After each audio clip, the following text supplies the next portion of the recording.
제 121회 수요 포럼을 시작하도록 하겠습니다. 저는 오늘 포럼 사회를 맡은 키스텝 평가분석본부장 오세홍입니다.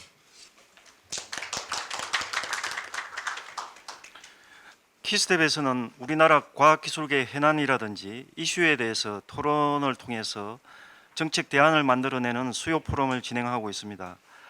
오늘은 한밭대 박상옥 교수님을 모시고 데이터 경제, 빅데이터 시대의 R&I 핵심 전략과 이슈라는 주제로 포럼을 진행하도록 하겠습니다. 우선 발표에 앞서서 키스텝 김상선 원장님의 인사 말씀이 있겠습니다. 네, 안녕하세요. 키스텝 원장 김상준입니다. 오늘 121회 시오 포럼에 참석해 주신 여러분께 진심으로 환영드리고 감사드립니다. 오늘 주제는 데이터입니다. 21세기 아마 쌀, 21세기 원유가 데이터다 이렇게 지금 얘기를 하고 있지 않습니까? 데이터 경제 시대, 디지털 경제 시대. 그렇게 보면은 1995년에 MIT의 미디어 랩을 설립자이신 니콜라스 니그로폰테 교수께서 그때 이제 그 책에 보면은 빙 디지털 그러니까 디지털이다 이제는 뭐 이런 책에서 보면 뭐 결국은 세상의 최소 단위가 이제는 종전에 이제 물질 아톰이었다면은 이제는 정보다 비트다 이렇게 예언했던 것이 그런 어떤 디지털 경제 시대가 온다 이렇게 예측했던 것이 지금 아마 사반세기 정도 지났는데 지금 예측이 실현되지 않았나 생각이 됩니다. 돌이켜보면 지난 한 30년 동안 데이터 양이 한 100만 배 증가했다고 그래요. 100만 배 정도. 근데 지금도 뭐 어마어마한 속도로 증가하고 있고 인터내셔널 데이터 센터 예측 자료에 따르면 뭐 2025년에 170 제타바이트 뭐 이렇게 제타바이트라는 거 혹시 아세요? 뭐 10에 23승 정도 되는 그러니까 어마어마한 데이터 같아요. 그러니까 그런 것들이 결국 우리가 이제 날로 활성화되는 SOC, SNS라든가 또는 뭐 인터넷 오브 띵스, 그러니까 인터넷 오브 사물 인터넷이라든가 또는 뭐 인터넷 오브 에브리띵 IoT라고 하지 않습니까? 결국은 아마 다 초연결이기 때문에 거기서 데이터가 뭐 어마어마한 속도로 지금 나오고 있는 거죠. 그래서 이런 데이터를 인간의 두뇌를 가지고 이걸 연산한다든가 추론한다든가 이런 게 불가능하죠, 사실은. 그래서 자연스럽게 아마 AI가 나온 것 같아요. 한때 4차 산업혁명을 설명할 때 이제 심플한 방정식으로 AI 플러스 ICBM이라는 말이 유행이었지 않습니까? ICBM, I 플러스 I from IoT. 거기서 이제 많은 데이터를 클라우드에 저장한다 그래요. ICAC, 클라우드. 그 다음에 그것들이 모여서 빅데이터, B가 되고 M이 돼서 모바일 이코노미가 된다. 저는 참 잘 표현한 것 같아요. 그리고 ICBM에서 모였던 데이터들을 결국은 AI가 추론하고 해석하고 하기 때문에 AI 플러스 ICBM이다 이렇게 설명을 하는 것 같고 과학기술정보통신부에서도 이제 정보통신에서도 보통 DNA 보통 많이 내세우지 않습니까? 데이터, 네트워크, AI 마찬가지고요. 최근에는 그런 말도 쓰더라고요. 데이터하고 이 AI하고 접목한 그러니까 data.i. data.i. 그러니까 결국 데이터하고 AI가 핵심이다 이렇게 설명하는 것 같습니다. 급전초에 갑자기 불어닥친 이 코비드 19 팬데믹 같은 경우도 결국은 뭐 많이 들어보셨겠지만은 언택트 기반으로 이제 다 바뀐다 모든 것들이 일하는 방식이나 라이프 스타일들이. 근데 언택트 기반이 결국은 이 사회적 거리는 멀어지지만은 결국 디지털 디스턴스는 가까워진다. 그러니까 결국은 언택트 기반의 핵심은 디지털 경제다. 그래서 4차 산업혁명으로 인해서 이미 디지털 트랜스포메이션이 이루어지고 있었는데 코비드19가 그걸 이제 가속화시키는 거죠 지금. 그래서 어찌 보면 이번에 굉장히 좋은 기회다 이렇게 생각이 됩니다.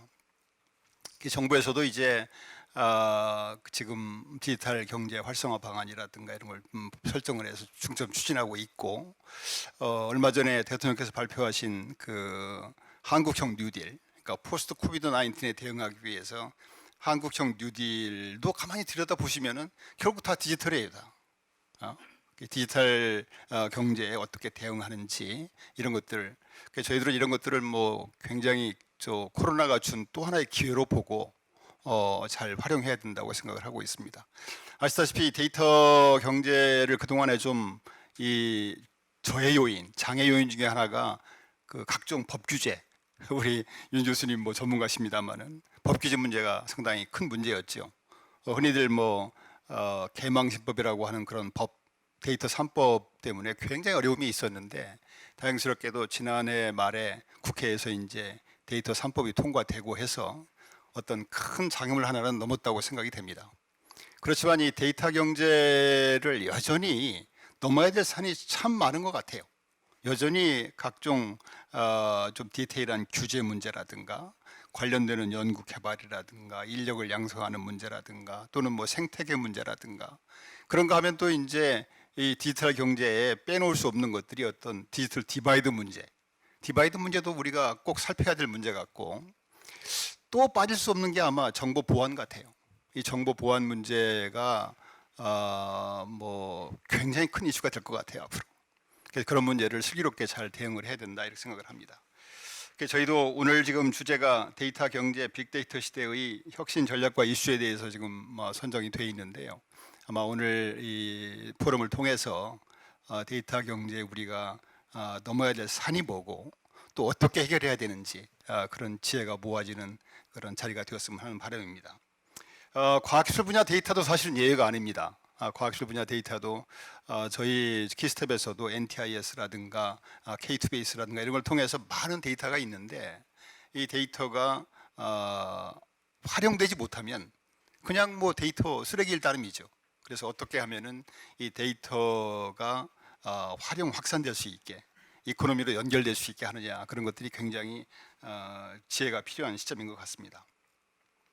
오늘 귀한 포럼을 위해서 주제 발표를 해주시는 국립 한밭대학교의 박성욱 교수님께 진심으로 감사를 드립니다. 키스티에서 오랫동안 정책을 총괄하셨고 또 그 분야에 정통하신 분이기 때문에 굉장히 중요한 말씀을 해주실 것으로 보고요.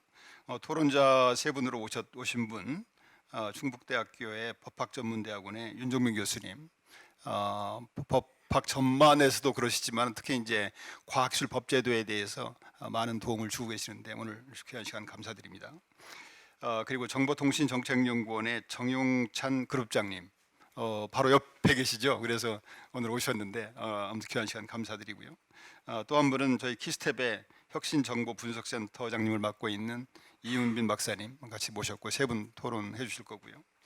오늘 특별히 아마 오늘 저희가 지금 좀 온라인으로 하고 있습니다만은 코비드 팬데믹 때문에 우리 귀한 분이 오셨는데 나영돈 원장님이 바로 옆에 계세요. 여기 한국고용정보원. 그래서 오늘 오셨는데 앞으로 아마 이번 일뿐 아니라 양 기관 간에 협력할 수 있는 일을 찾아서 많이 협력했으면 하는 바람입니다. 진심으로 환영합니다.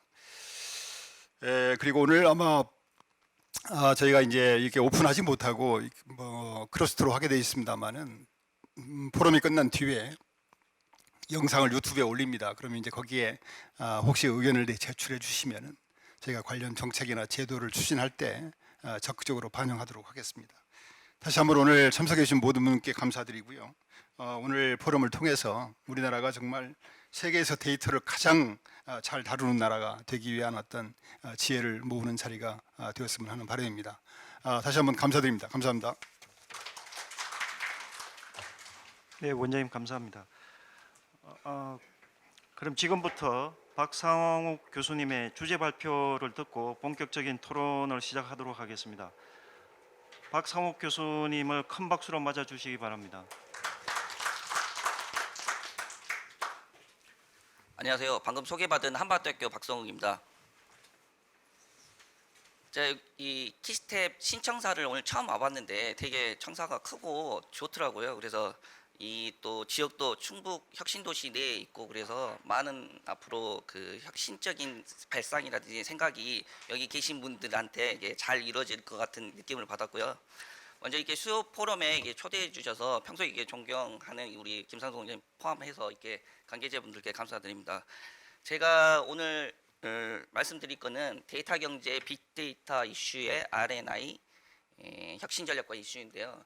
제가 이제 최근에 이 데이터 경제라는 키워드에 되게 그 꽂혀 있다고 해야 되나요? 그렇게 좀 관심을 두고 있는데 저희가 이제 4차 산업혁명을 문재인 정부에서 이제 키워드로 내셔왔는데 저는 이제 그 중에서도 항상 이 데이터 경제를 계속 봐왔었거든요. 그리고 저희 과학기술이 항상 이제 헌법에도 이제 경제 논리에 좀 이렇게 밀린다고 해야 되나 이렇게 좀 이렇게 수단으로 계속 사용되어 있었는데 그게 아마 이제 국가를 경쟁력 지수라든지 지표라든지 이런 거 제시할 때 정부에서 항상 그 GDP 지표를 우리가 잘 아는 GDP 그 국내 총생산을 쓰는데 또 다른 과학기술을 대표하는 지표가 있으면 좋겠다라는 생각을 계속 하고 있었거든요. 근데 제가 우연찮게 그 2019년 1월에 하버드 비즈니스 리뷰에 나와 있는 그 GDP라는 지표를 발견을 하고 그거를 우리나라에 처음 이렇게 설명을 해면서 과학기술도 우리가 쓰는 GDP보다는 이 데이터 총생산 그 GDP로 쓰면 좋겠다 이렇게 생각을 하면서 요 발표 주제를 이제 시작을 하게 됐고요. 그러면서 오늘 좀 그런 이야기들을 한번 나누고 여기 계신 분들께 좀 아이디어도 구하고 관련해서 좀 이야기도 드리려고 합니다. 지금 최근에 뭐 많이 SNS에서 돌았던 좀 퀴즈라고 해야 되나 문제인데 이거 한 번쯤 다 카톡이나 아니면 페이스북에서 이게 한 번쯤 받아봤을 거라고 생각이 드는데요.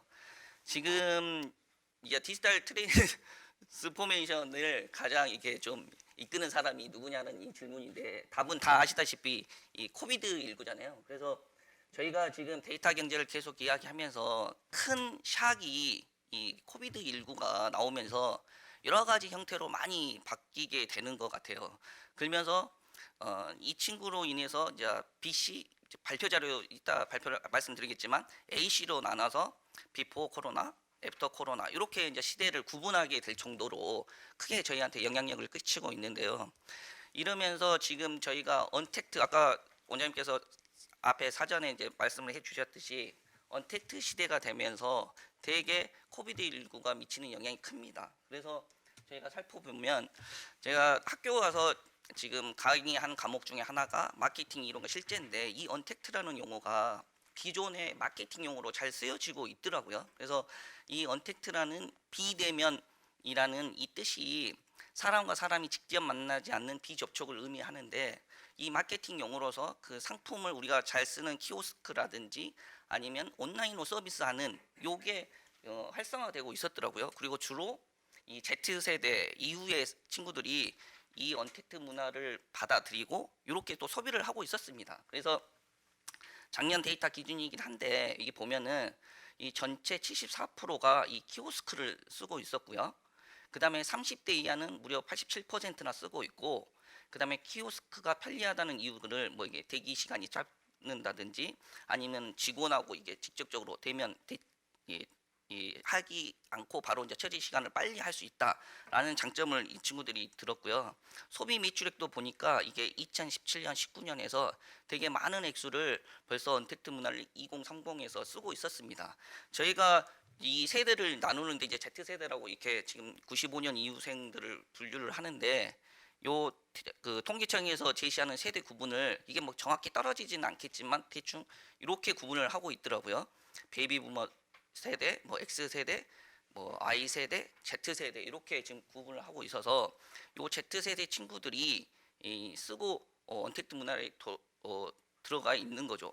근데 저희는 이제 코로나 19 때문에 이 언택이라는 문화가 많이 발전됐고 지금 저희 학교에서도 지금 저는 줌을 통해서 이렇게 대면하지 않고 수업을 하거든요.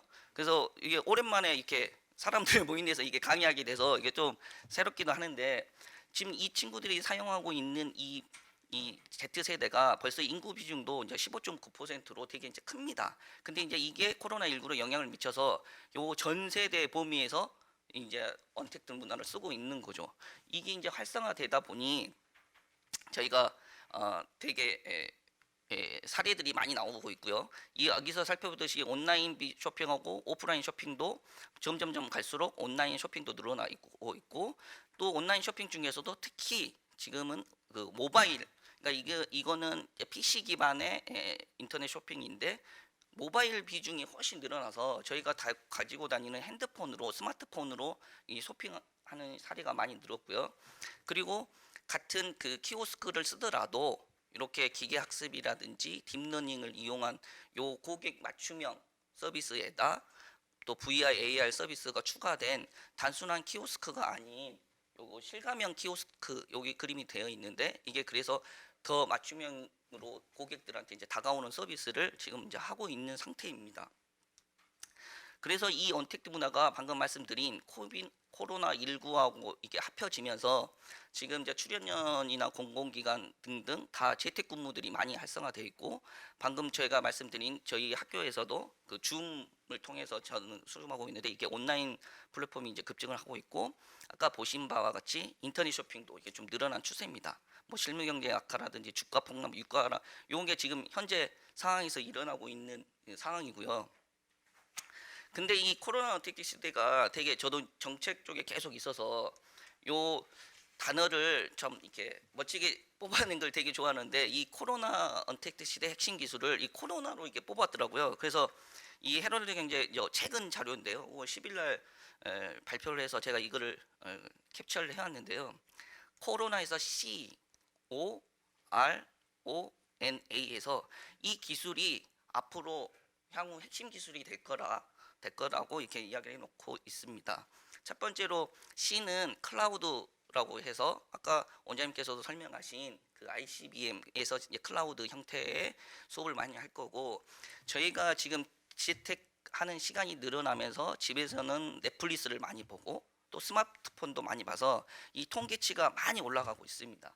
그리고 화상이라든지 온라인 수업도 모든 자료들을 이제 클라우드 기반으로 하고 있고요. 그래서 점점점 클라우드 기술은 더 핵심 기술이 될 거고, 또 이게 언택트 산업 수요에 또 폭발적으로 반응할 것이다 이렇게 되어 있고, 또 말씀드린 이제 오프라인보다는 온라인 중심의 이 온디맨드 형태, 그리고 아까 키오스크도 설명드렸지만 AR이나 VR하고 또 빅데이터, 그다음에 AI 기술이 접목된 그런 실감형 키오스크 형태로 많이 갈 거고요. 그다음에 리모트, 원격 업무, 그러니까 교육은 분명히 지금 이제 원격으로 가고 있고, 미네르바 스쿨처럼 해외나 국내 어디에 있더라도 그런 형태의 수업들이 많이 진행될 거고, 또 의료도 원격 의료 이런 형태로 이제 많이 갈 것이다. 그런 시장이 좀 확장이 될 것이다라고 R 리모트를 뽑아놓고 있고요. 그다음에 온라인 스트리밍 서비스, 이게 이제 좀 앞으로 계속 지속될 것이다. 그리고 저희가 이제 5G를 최근 들어서 계속 정부에서 이제 저희 이 정보통신망의 이 서비스를 확대하고 있었는데, 이 코로나19가 픽시작이 돼서 더 수요를 확장시킬 것이다 이렇게 또 예측을 하고 있습니다. 그리고 마지막으로 이거의 모든 기반이 되는 그 AI, 이 AI 기술이 이제 급부상이 돼서 앞으로 코로나 언택트 시대의 핵심 기술은 이 코로나가 좌우할 것이다 이렇게 잘 헤로드 경제에서 뽑아 주셨더라고요. 그래서 이렇게 될 것이라고 저도 이제 예상하고 있고요. 저희가 지금 코로나19로 지금 많이 경제 시점이 이 시점보다 제가 이거는 지난달 버전으로 이제 가져왔는데, 지금은 훨씬 더 이제 잠재 성장률이 떨어질 것이다 이렇게 예상을 하고 있는데, 그 전에 저희한테 위기 상황이 IMF, 그다음에 글로벌 금융위기 때 이렇게 찾아왔습니다. 저희가 대한민국이 OECD 기준으로 봤을 때 98년 이 IMF 이때 빼고는 거의 저희가 마이너스 성장을 대한민국은 하지 않았더라고요. 그럼에도 불구하고 이번 코로나19로 인해서는 잠재 성장률이 좀 마이너스가 될 것이다라고 지금 모든 그 경제 전망하는 기관들에서 지금 예측을 하고 있는데, 저희가 여기서 이 살펴보면은 되게 이 코로나19로 뭐 직장이라든지 일자리라든지 아니면 산업이 위축되고, 그다음에 앞으로 좀 많은 영향을 끼치고, 그리고 정작 또 그 위험의 수준, 그 난이도는 아직 오지 않았다까지 예측할 정도로 많이 좀 비관적으로 이렇게 예측하고 좀 보고 있더라고요. 그래서 이런 상황이고요. 그래서 이 앞으로 코로나19가 가져올 7대 분야 30개 트렌드를 요 미국의 정치 전문 매체 폴리티코에서 이제 뽑았는데 크게 지역사회, 기술, 건강과 과학, 정부, 선거, 뭐 경제, 라이프 스타일 이렇게 분야로 나눠서 이렇게 트렌드로 좀 바뀔 것이다라고 제시를 해놓고 있습니다.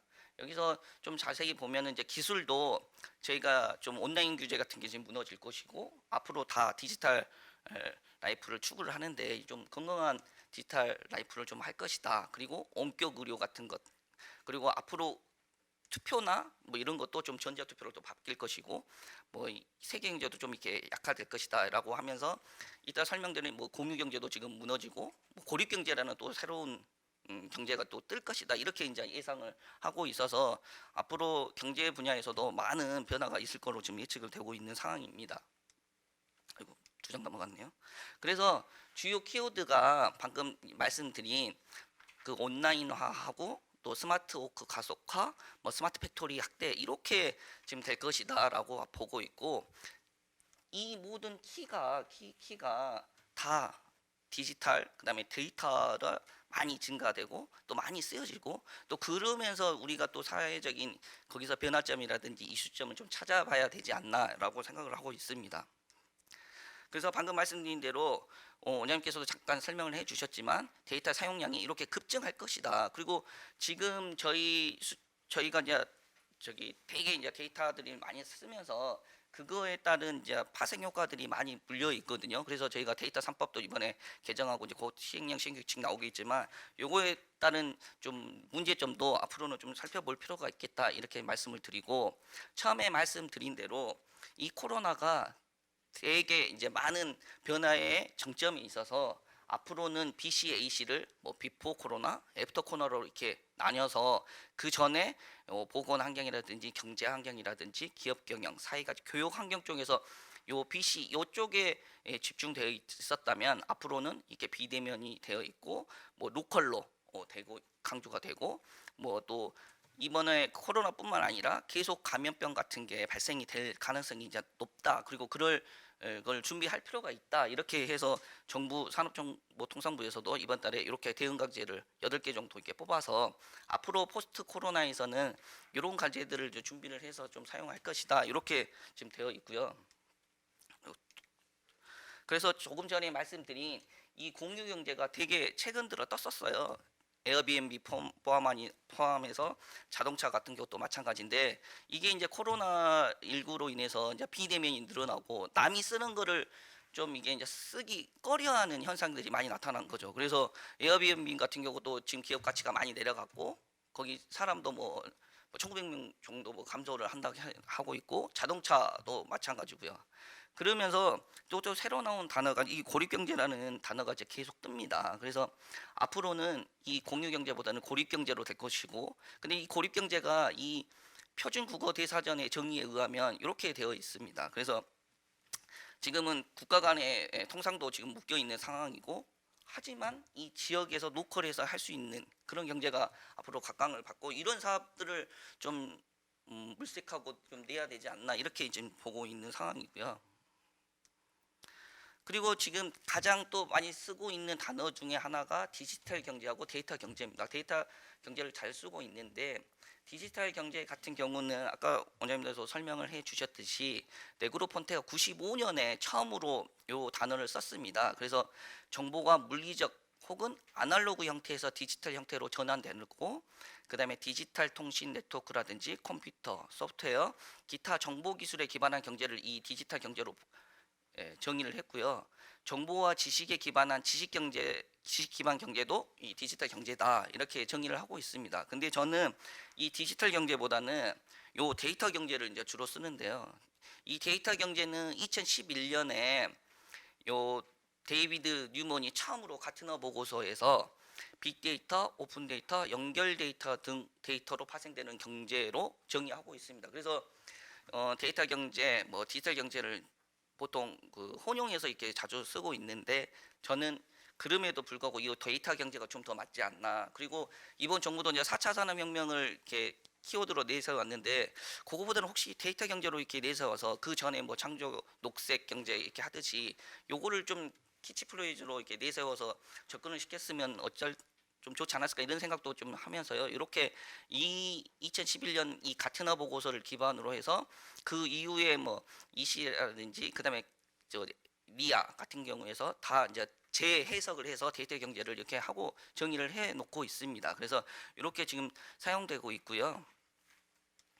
그리고 방금 말씀드린 디지털 경제와 데이터 경제를 좀 비교를 해보면 이 90년대 말 95년대에 처음 이 단어가 나오면서 이게 사용되었고 데이터 경제는 아까 2011년 데이터 경제가 처음 그 가트너 보고서에서 나왔다고 그랬는데 이 뜻은 데이터 경제나 디지털 경제의 그 의미는 우선 디지털 경제는 인터넷과 정보 기술을 활용하여 가치를 창출하는 요 경제를 이제 디지털 경제로 저희가 정의를 했었고요.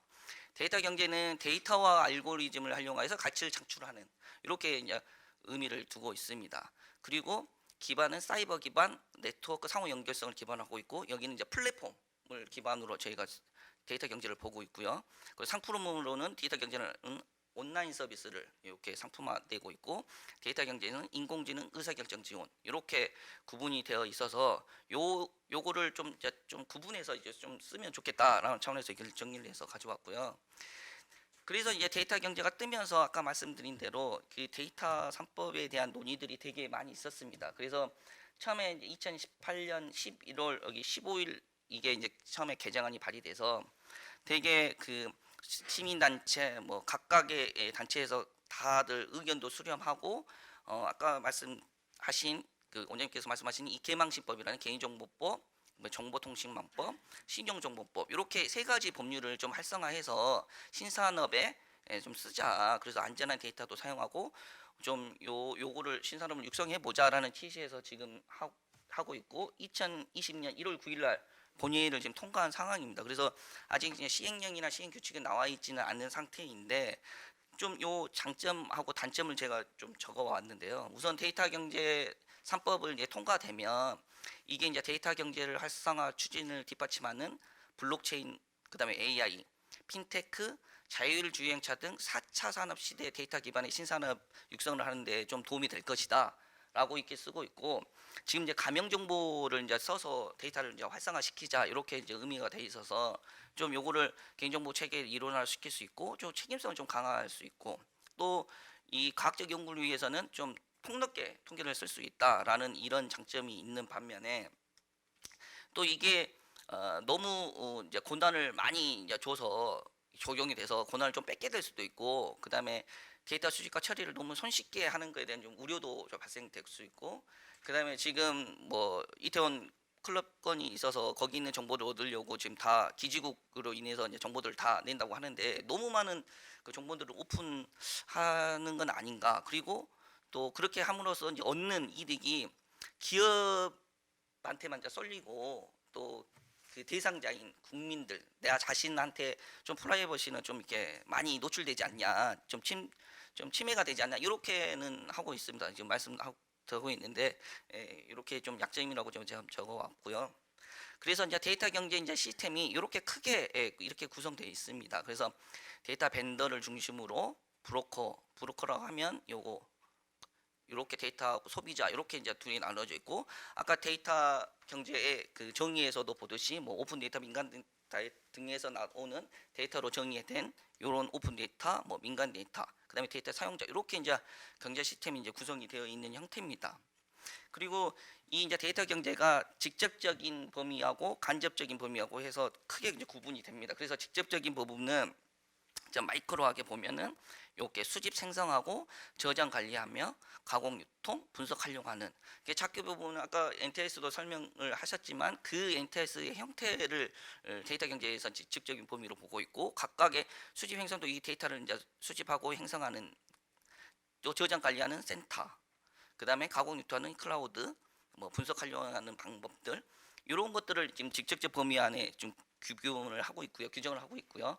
그다음에 간접적 범위는 요 액티비티를 하는 기업, 공공, 개인을 중심으로까지 하는 이렇게 해서 데이터 경제는 범위가 되게 이제 넓다. 그리고 어떻게 보면은 다 이게 포함할 수 있다. 이렇게 설명을 드릴 수 있습니다. 해외의 사례를 살펴보면 미국 같은 경우는 과학기술의 뭐 과학화에 또 나와 있듯이 요 미국 같은 경우는 되게 의사결정 도구를 많이 지원을 R&D 할 때 도움을 주게끔 제안을 하고 있습니다. 그래서 이렇게 빅데이터를 통해서 뭐 시각화를 한다든지 아니면 어떤 분석을 좀 할 때 좀 도움을 준다든지 이렇게 해서 미국 같은 경우는 전략을 짜서 7대 R&D 전략하고 18개 세부 과제를 해서 발표를 해놓고 있고요. 중국 같은 경우는 민간 기업 같은 데 서비스를 많이 사용하고 있습니다. 그래서 여기서도 뭐 10개 이상 글로벌 빅데이터 선도 기업이라든지 뭐 500개 기업을 육성을 한다든지 이렇게 이제 경제 동향이 되어 있고, 유럽 EU는 이 디지털 플랫폼이라고 해서 그 가이아 X라고 그 유럽에서 그 데이터 플랫폼 센터가 있습니다. 그래서 거기에 데이터를 올리고 그 데이터를 활용해서 뭐 민간 기업도 지원을 해주고, 그다음에 또 EU는 잘 아시다시피 그 GDPR 그 규제도 좀 접근이 잘 되어 있어서 EU 형태는 이런 상태로 되어 있는 거고요. 그다음에 일본은 그 소사이티 5.0 중심으로 해서 좀 데이터를 활용한 기반을 좀 많이 갖추고 있고, 그다음에 뭐 물론 이번 그 올림픽이 내년으로 연기됐지만 이 데이터 활용한 그 부분을 그 동계나 하계 올림픽에 기술적으로 많이 쓰게끔 이렇게 또 동향들이 많이 조사되어 있더라고요. 그리고 기업을 살펴보면 뭐 GE라든지 테스코라든지 지멘스, 코마츠 같은 경우에 데이터를 잘 활용한 기업으로 지금 나와 있고, GE 같은 경우도 각각 부품에 이제 센서 데이터를 이제 붙여서 거기에서 나오는 데이터들을 각 분야별로 뭐 선박이라든지 항공에너지 뭐 이렇게 결과들을 이제 고객들한테 제공해서 좀 이윤을 창출하고, 또 테스코 같은 경우는 그 저희로 말하면 뭐 이마트라든지 뭐 이런 그 슈퍼마켓잖아요. 그래서 여기는 그 냉장 데이터를 중심으로 해서 이제 고객들한테 지원해서 뭐 비용을 절감시킨다든지, 뭐 지멘스, 코마치 같은 경우도 데이터를 잘 활용한 기업이다 이렇게 말씀드릴 수 있습니다. 그래서 이제 국내의 기업의 이제 데이터 활용 걸림돌, 아까 장애 요인도 말씀을 해주셨는데, 저희 나라 같은 경우는 진짜 이게 이제 데이터가 많지만 그래도 또 데이터가 부족하다 이렇게 말씀을 해주셨는데, 예를 들면 이제 데이터도 이번에 의료 데이터 같은 경우도 이거를 개방하거나 아니면 막 저희가 이제 그 개방된 데이터들은 되게 많거든요. 그럼에도 불구하고 이제 쓸 수 있는 데이터가 많이 없다. 예를 들면은 지금 의료 데이터 코비드 관련해서 다 데이터를 개방하고 슈퍼컴 이용해서 이거를 뭐 백신이라든지 다른 치료제를 개발하는 데 도움을 좀 주고 있는데, 막상 쓰려면 그 데이터들이 쓸 수 있는 데이터들이 좀 많지는 않다 이렇게 이제 의견을 주거든요. 그래서 좀 그런 거고, 저희 정부에서 관리한 데이터 지원 KR인가 거기서 나와 있는 데이터도 다 지금 저기 문과 이미지화 돼 있어서 이것도 좀 나중에 하려면 다 풀어놓고 표준화 만들고 이렇게 할 필요가 있지 않을까 이렇게 생각이 들고요. 그리고 처음에 말씀드린 대로 저희가 이제 경제 지표를 저희가 이제 1980년대까지는 요 국민총생산을 주로 썼었습니다. 이 국민총생산을 주로 썼었는데, 이게 이제 한 나라의 경제 규모를 나타내는 국민소득의 지표여서 국가별로 이제 순위도 나오고 또 몇만 불인지 뭐 이렇게 이제 이야기를 하다가, 이게 이제 각각 개개인이 활동하는 경제 활동을 많이 하면서 1980년대 이후에는 국내 총생산을 이제 국가 지표의 핵심 지표로 쓰고 있고요. 이거는 뭐 일정 기간 동안 한 국가에서 생산된 재화와 용역의 시장 가치를 합한 것을 의미하고 있고, 저희가 이 GDP 기준으로 하면 2020년 기준에 대한민국이 한 10위 정도 됩니다. 미국 이렇게 순서대로 돼서 이렇게 되고 있는데, 4차 산업 시대가 오고 데이터가 활용이 잘 되고 있으니 저희가 원하는 것은 요 GDP보다는 좀 그 데이터 총성량으로 좀 평가를 해보면 좋겠다 이렇게 생각이 들고, 그렇게 전환하려면 데이터 경제로 패러다임 전환하려면 이런 특성들이 나옵니다. 첫째 뭐 플랫폼과 생태계라든지 뭐 규모가 확대된다든지 뭐 속도라든지 범위라든지 뭐 무용 창출 뭐라든지 뭐 사용자 권한 공간의 변화, 이런 형태의 이제 전환 특성이 있고, 관련해서 이제 시사점을 이렇게 가계부에서 2019년에 이렇게 이제 뽑아서 이렇게 내오고 있는데요. 이름으로써 이제 저희가 말씀 드리는 드리는 그 데이터들이 형태가 이제 바뀌면서, 그리고 정부 그다음에 민간, 그러니까 개개인들을 포함한 이 코비드가 가 오고 언택트가 오면서 이 지표도 새로 좀 발견도 하고 개발도 할 필요가 있지 않을까 생각이 들어서 저는 앞으로는 요게 데이터 총생산 GDP 요거를 좀 쓰면 어떨까라는 생각을 하고 있고요. 요걸 아까 말씀드린 대로 2019년 하버드 비즈니스 리뷰에 이렇게 3명의 사람이 요거를 좀 그 간략하게 뿌려놨더라고요. 썼습니다. 그래서 제안을 해서 저도 요 개념을 좀 가져와서 이제 보는 거고요. 그래서 이 GDP에 이제 구성 요소가 크게 이렇게 4개로 되어 있습니다. 하나는 볼륨, 유시지, 뭐 접근성, 뭐 복잡성 이렇게 이제 해석할 수 있는 건데요. 우선 볼륨은 잘 아시다시피 그 데이터의 총량입니다. 절대적인 양이고요. 사용된 절대적인 양을 정의를 이제 볼륨으로 했고, 그 요 유시지도 그 인터넷에서 활동 중인 사용자의 수로 이렇게 정의를 되고 있습니다. 그리고 접근성은 우리가 이제 제도적인 측면에서 여러 가지 이 제약들이 있는데 요거를 얼마만큼 이제 접근하기 편하냐라는 뜻에서 이게 접근성을 뽑아놨고요. 그 복잡성 같은 경우는 그 1인당 그 광대역 소비량, 그러니까 1인당 데이터 소비량을 말씀을 하고 있습니다. 그래서 여기서 살펴보면 이 4가지 기준에 의해서 그 GDP 데이터 총생산의 그 나라별 순위를 이제 뽑아 놓고 있고요. 우선 이게 4개의 구성 요소를 사사분면을 다 뽑을 수 없으니 우선 2가지 이 접근성하고 이 복잡성 기준으로 살펴보면 지금 저희 나라 같은 경우는 여기 우측 상단에 이렇게 나와 있고요. 그다음에 중국을 예로 들면 요게 밑에 나와 있습니다. 그러니까 즉 이 중국과는 좀 제도라든지 요 1인당 그 인구수가 워낙 많으니까 1인당 그 데이터의 총량, 광대역 사용량은 이게 자금을 알 수 있는데 중국이 이 4가지 요소인 볼륨하고 또 사용자 수까지 포함하면 이 중국은 되게 이제 잠재력이 많잖아요. 또 인구 수도 많고 그래서 순위가 이게 3위까지 올라가더라고요, 중국이. 그리고 저희 나라는 이제 5위로 이렇게 위치되고 있어서 처음에 제가 요 문헌을 이제 봤을 때 이제 저희가 GDP로 계산을 하면 국내 총생산, 그러니까 GDP 국내 총생산보다의 순위보다 좀 낮아서 이쪽으로 강조를 좀 하면 좋겠다라는 생각을 했었는데 막상 순위를 보니까 저희가 데이터 강국이고 데이터 사용량도 많고 디지털 부분에서는 확실히 이 혁신의 나라 이미 요 순위를 보니까 알 수가 있더라고요. 그래서 그 국민 총생산인 10위보다 저희가 이제 5위 수준에 이렇게 위치해 있음을 여기에서 알 수 있었고요.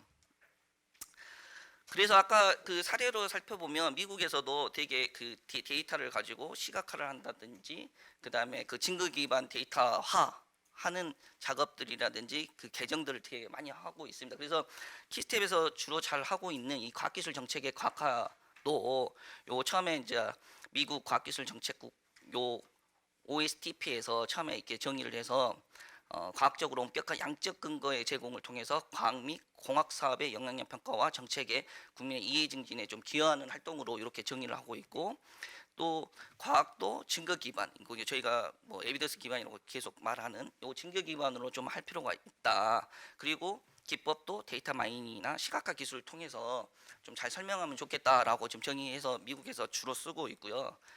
그래서 이 해외 사례 보면은 미국 사례가 많습니다. 이렇게 NSF의 사이십 프로그램이라든지 요 스타 매트릭스 서비스라든지 그다음에 일본 같은 경우도 이렇게 해서 과학화 같은 사례를 많이 이용하고 있고요. 그러니까 이게 의미하는 바는 데이터를 잘 활용해서 시각화해서 국민들이 정책적으로 잘 반영하면 좋겠다는 취지에서 이렇게 해외의 사례를 주로 해외에서도 그렇게 사용하고 있고요.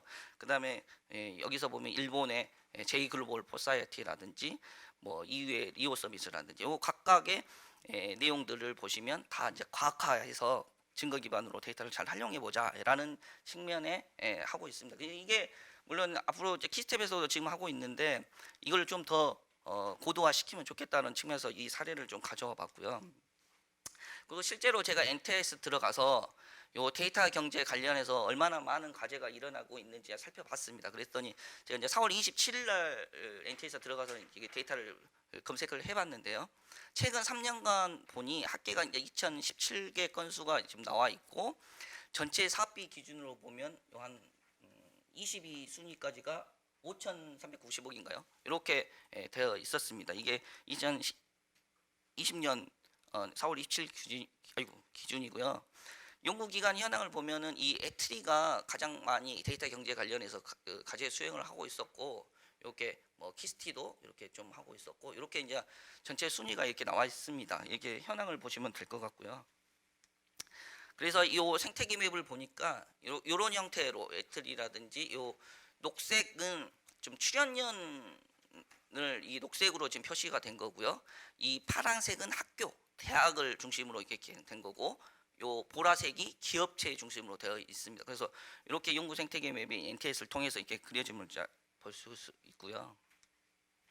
그러면 이제 데이터 경제를 위해서 정부는 어떤 역할을 지금 하고 있냐면, 이렇게 2019년에 아예 데이터 경제의 인프라 구축의 5년으로 발표를 했습니다. 정부에서는, 대한민국 그 과기기술정통부에서는 이게 발표를 했고요. 기관별로 빅데이터 생태 뭐 100개라든지 뭐 플랫폼도 10개를 좀 구축을 하겠다 해서 예산도 투입하고 있고, 또 데이터 확보에도 여러 가지 활동을 하고 있고요. 그리고 최근에 이제 마이데이터라고 해서 마이데이터 사업들이 되게 이제 뜨고 있는데, 요 관련해서도 정부에서 추진을 하고 있고, 또 아까 처음에 말씀드린 데이터 3법도 1월 9일 날 통과가 되어 있는 상태입니다. 그래서 이 개념 플랫폼이라든지 센터 개념도는 이렇게 이제 구성되고 있음을 이제 알 수가 있고요. 그러면 이제 정부의 이제 기대 효과는 이렇게 이제 볼 수가 있는 거죠. 모든 사업의 혁신적인 변화를 이끌어 이제 데이터 경제 선도 국가로 가게끔 좀 우리가 기대를 하고 있는 거고, 제가 말씀드린 그로스 데이터 프로덕트의 순위를 보더라도 대한민국에 한 5위 정도 순위가 있다고 그랬잖아요. 그래서 그렇게 이제 좀 리드를 할 수 있겠다 이렇게 기대치를 갖고 있고, 그다음에 이제 기존 제조업 중심에서도 다시 이제 데이터라든지 AI라든지 빅데이터 기술이 활용돼서 좀 산업 구조가 바뀌고, 더불어 또 이번에 빅샷인 그 코로나19가 들어와서 좀 더 이 생산성도 좀 데이터 기준으로 좀 들어가지 않을까라는 예측을 좀 해봅니다. 그래서 이런 형태가 좀 기대 효과가 를 가지고 볼 수 있고요. 그리고 정부 출연연에서는 이 데이터를 잘 활용할 수 있게끔 개방형 R&D를 좀 구축할 필요가 있겠다 이렇게 생각을 합니다. 그래서 과학기술이 이 데이터 중심으로 좀 돌아가게끔, 그리고 데이터가 이 과학기술의 좀 핵심이 되게끔 이렇게 좀 쓰면 좋겠다 이렇게 생각을 하고 있고요.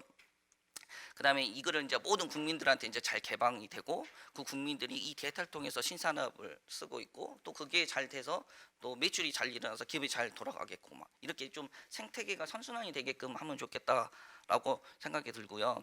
그다음에 또 관련해서 아까 그 저희가 직접적 데이터 경제의 직접적 범위에서 보면은 이게 수집 분석 뭐 처리 이런 활동의 체계들이 있었었는데, 요거에 관련된 좀 점주기 연구가 좀 출연해서 좀 필요하지 않을까라고 생각을 하고 있습니다. 그리고 인프라 같은 경우도 되게 중요하고, 관련해서 서비스하는 형태가 좀 필요하지 않을까, 이게 정부 출연해서 하면 좋겠다 이렇게 생각을 하고 있고요. 관련해서 이거를 하면 이런 좀 지식 공유 플랫폼 구축을 통해서 연구 데이터 기반의 데이터 경제 생태계를 좀 조성이 돼서 국민들한테 좀 도움이 되지 않을까라는 생각을 하고 있습니다. 특히 요새 의료 분야도 많이 뜨는데, 의료 분야 데이터를 많이 기반으로 저희 그 감염병이라든지 아니면은 이 관련된 전염병 이거에 대한 백신이라든지 뭐 이게 치료제 개발에도 좀 많이 활용되면 좋지 않을까라는 생각을 하고 있고요. 이게 빅데이터 또 분석을 통해서 사회적 이슈를 좀 해결해서 좀 기대 효과를 극대화시키지 않을까라는 생각을 합니다. 그래서 이제 마지막으로 제가 좀 키스텝에 좀 제안을 드리고 싶은 게, 저희가 그 그로스 도메스틱 프로덕트하고 그로스 데이터 프로덕트가 있는데, 요 그로스 데이터 프로덕트를 이제 데이터 총생산으로 제가 이제 번역을 해서 처음 개념은 가져왔는데, 이거를 좀 모니터링하고, 그 아까 말씀드린 구성 요소가 4가지가 있었었는데, 뭐 사용자 수라든지 접근성이라든지 복잡성 같은 경우가 있는데, 요거에 다시 주도할 수 있는 좀 역할을 해주면 좋지 않을까 생각이 들고요. 여기 나와 있는 지표도 지금 이제 단순하게 4개만 나와 있는데, 이제 저희가 이제 한국형 지표를 만든다든지, 아까 말씀하신 그 K2 베이스도 그렇고 NTIS도 통하고 데이터들은 저희가 많이 있습니다. 그래서 관련해서 좀 이게 각색을 한다든지 뭐 좀 이렇게 해주면 좋지 않을까라는 생각을 좀 해보고요. 그리고 저희가 이제 증거 기반 정책이라고 해서 계속 과학기술 에서도 이거 도입해서 쓰고 있는데 이거를 좀 더 시각화하고, 왜냐하면 데이터들이 많이 있더라도 국민들은 그 이미지화한다든지 도식화해서 시각화한 게 바로바로 이제 눈에 보면서 활동에 또 시사점을 줄 수 있는 게 많으니까 요거에 서비스를 하더라도 요거에 좀 맞춰서 좀 서비스를 하면 어떨까라는 제안을 하면서 제 발표를 마치도록 하겠습니다. 그리고 오늘 저기 참석해 주신 그 토론에 참석해 주신 분들이 이 법이라든지 요 지표라든지 활용성 분야에서 좀 전문가에서 그 말도 좀 제가 귀담아 들어서 앞으로 좀 요 GDP를 좀 잘 저희가 활용하고 확산이 됐으면 바람에서 발표를 마치도록 하겠습니다. 감사합니다. 데이터 경제 시대의 그 데이터 총생산 개념이라든지 그다음에 그 정부 역할, 정부 출연연구소 역할 이런 데 대해서 좋은 제안을 해주신 것 같습니다. 지금부터는 본격적으로 그 패널 토론을 진행하겠는데요. 오늘 토론은 그 주제 발표에 대해서 각 세 분의 그 토론자 분들께서 5분 정도 시간을 가지고 토론을 해주시고요. 나머지 5분은 제가 따로 주제를 그 이슈에 대해서 던지겠습니다. 거기에 대해서 각 5분씩 따로 추가적으로 진행하도록 하겠습니다. 먼저 충북대학교 법학전문대학원 윤종민 교수님께서 먼저 시작해 주시기 바랍니다. 네, 윤종민입니다. 5분이라서요. 사실은 뭐 이 포럼에 초청해 주셔서 감사드리고 최근에 이제 코로나19와 관련해서 학교의 동향 이런 것도 좀 말씀드리고 싶습니다만 시간 관계상 바로 토론에 임하고 혹시 있다 시간이 되면 추가적인 말씀을 드리도록 하겠습니다. 오늘 발표자께서 하신 그 GDP의 새로운 개념, 물론 뭐 2011년에 처음 제안이 됐었고 그래서 좀 됐습니다만 아주 상당히 좀 신선하다 이렇게 생각을 합니다. 아시는 것처럼 우리가 이제 과학기술 발전에 따라서 이제 경제의 흐름도 많이 바뀌는 것 같습니다. 옛날에 뭐 지식경제 시대, 뭐 널리지 이코노믹 했다가 디지털 이코노믹으로 갔다가 다시 또 데이터 이코노믹으로 이 이제 어떤 정보 기술의 발전에 따라서 이 사회 변화에 따라서 이제 새로운 경제가 이렇게 대두되는 거는 어떻게 보면 뭐 당연한 이런 어떤 사회 변화의 흐름이 아닌가 이렇게 생각을 합니다. 그래서 앞으로 이제 데이터가 어떻게 이 중요성을 가지고 있고 또 우리가 어떻게 대응할 거냐라는 측면에서는 저는 두 가지 측면에서 좀 말씀을 드리고 싶습니다. 하나는 발표자가 오늘 제시하신 데이터 경제의 개념 아니면 데이터 총생산의 개념을 도입하기 위해서는 어떤 것들이 필요하냐라는 부분들을 좀 하나 말씀드리고 싶고요. 또 하나는 우리가 이제 과학기술 분야이기 때문에 과학기술 데이터를 어떻게 국가적 차원에서 하는 어떤 좀 고민이 필요할 거라는 것을 간략하게 말씀을 드리도록 하겠습니다. 그 지금 데이터 경제 특히 디지털 데이터 총생산 개념이 도입을 하려고 하면 제가 볼 때는 한 몇 가지가 좀 그 논의가 되어야 되지 않겠느냐. 우선 어떤 경제의 개념이나 관점을 도입할 때는 이 어떤 경제적 가치, 데이터 자체에 대한 사회경제적 가치가 이게 좀 사회적으로 뭔가 좀 인식이 좀 확산이 돼야 될 필요가 있지 않느냐 이런 좀 생각을 해봅니다. 다시 말하면 사회적으로 데이터의 경제적 가치 내지는 재산적 가치가 일반적으로 인정이 되고 그 가치를 바탕으로 한 경제활동이 영위가 돼야지 이 디지털 이코노미 또는 데이터 총생산의 개념이 조금 더 피부에 와닿지 않을까 이런 생각을 합니다. 또 하나는 이 데이터가 이제 경제가치 내지는 재산적 가치를 일반적으로 인정한다라는 사회적 합의 내지는 컨센서스가 형성이 된다면 거기에 대한 권리 체계를 어떻게 가져갈 것이냐. 아까 이제 그 디지털 3법에서도 중요한 얘기 중에 하나가 각 데이터의 주체인 개인과 그 데이터를 이용하고자 하는 기업 내지 산업 간의 결국 이해관계의 문제를 어떻게 조절할 것이냐라는 문제가 되기 때문에 그런 측면을 한번 봐야 되지 않느냐. 그래서 아까 이제 그 발표자께서 제안하신 데이터 총생산의 개념이 네 가지로 이렇게 얘기를 하셨는데 저는 거기에다가 가능하면 하나 더 추가를 해서 그 데이터 인프라라고 할까 데이터에 관련 사회적 제도 이런 부분들도 하나의 측정 요소라고 해야 될까 고려 요소로 좀 이렇게 해야 되지 않을까 이런 생각이 좀 들어가고요. 또 하나는 이제 과학기술의 분야로 조금 좁히면 뭐 여러분들이 저보다 더 잘 아시겠습니다만 요즘에 이제 과학기술 연구개발 활동에 있어서의 데이터의 중요성이 증대되다 보니까 최근에 데이터 인센티브 R&D라는 말이 굉장히 좀 등장을 하고 있습니다. 즉 데이터를 기반으로 한 R&D 활동이 점차 더 이게 이제 강조가 되고 중요해진다. 그러니까 국가적 차원에서 과학기술 연구 데이터를 어떻게 공유 활용할 수 있는 국가적 체제를 만들 것이냐, 이게 이제 굉장히 중요하다 이렇게 생각이 돼서 아까도 발표자도 말씀하셨습니다만 지금 과기정통부에서도 이 과학기술 데이터에 대한 정책을 금년도부터 약 한 730억 정도 예산을 투자해서 이제 본격적으로 추진을 하고 있는 것으로 알고 있고요. 또 하나는 이 지금 지난해죠. 이제 국가연구개발 공동관리 규정을 개정해서 국가 R&D에서 DMP 제도가 도입됐습니다. 다시 말하면 국가 R&D 과제를 신청을 할 때 데이터 매니지먼트 플래닝이라는 즉 데이터 연구 데이터 관리 계획을 동시에 제출하도록 이렇게 돼 있고 그 관리 계획을 고려해서 연구 과제를 선정한다든가 평가하는 제도를 이미 도입을 했다. 이제 그런 측면에서 이제 과학기술계에서도 이것이 뭐 우리가 모르는 사이에 굉장히 이미 진전이 되고 있다는 좀 말씀을 드려서 거기에 우리가 이제 어떻게 대응할 거냐라는 부분들이 좀 많이 고민이 돼야 되지 않겠느냐. 그래서 이제 과학기술 데이터를 국가적 차원에서 어떻게 공유 활용할 거냐라는 관점에서 그동안 제가 좀 고민했던 몇 가지 뭐 해결 방안은 아직 명확하게 제시는 안 됐습니다만 좀 두 가지 측면에서 조금 고민을 해보면 저는 법학을 연구하기 때문에 과학기술 법적 관점에서의 과학기술 연구 데이터와 관련된 문제들이 어떤 것이 있는가를 중심으로 좀 말씀을 드리고 그러한 문제들을 어떻게 해결할 것이냐라는 문제들은 뭐 저와 여기 있는 분들이 같이 고민해야 될 문제가 아닌가 생각을 합니다. 첫째는 행정법적 측면에서의 연구 데이터 관리 체제를 어떻게 할 거냐라는 게 지금 핵심적인 문제가 되고 있습니다. 아까 말씀드렸던 DMP 제도를 도입한 거는 뭐 어떻게 보면 이제 기본적인 거고 예를 들면 과학 데이터를 연구 성과의 하나로 볼 것이냐 아니냐의 문제가 좀 쟁점이 될 것 같고요.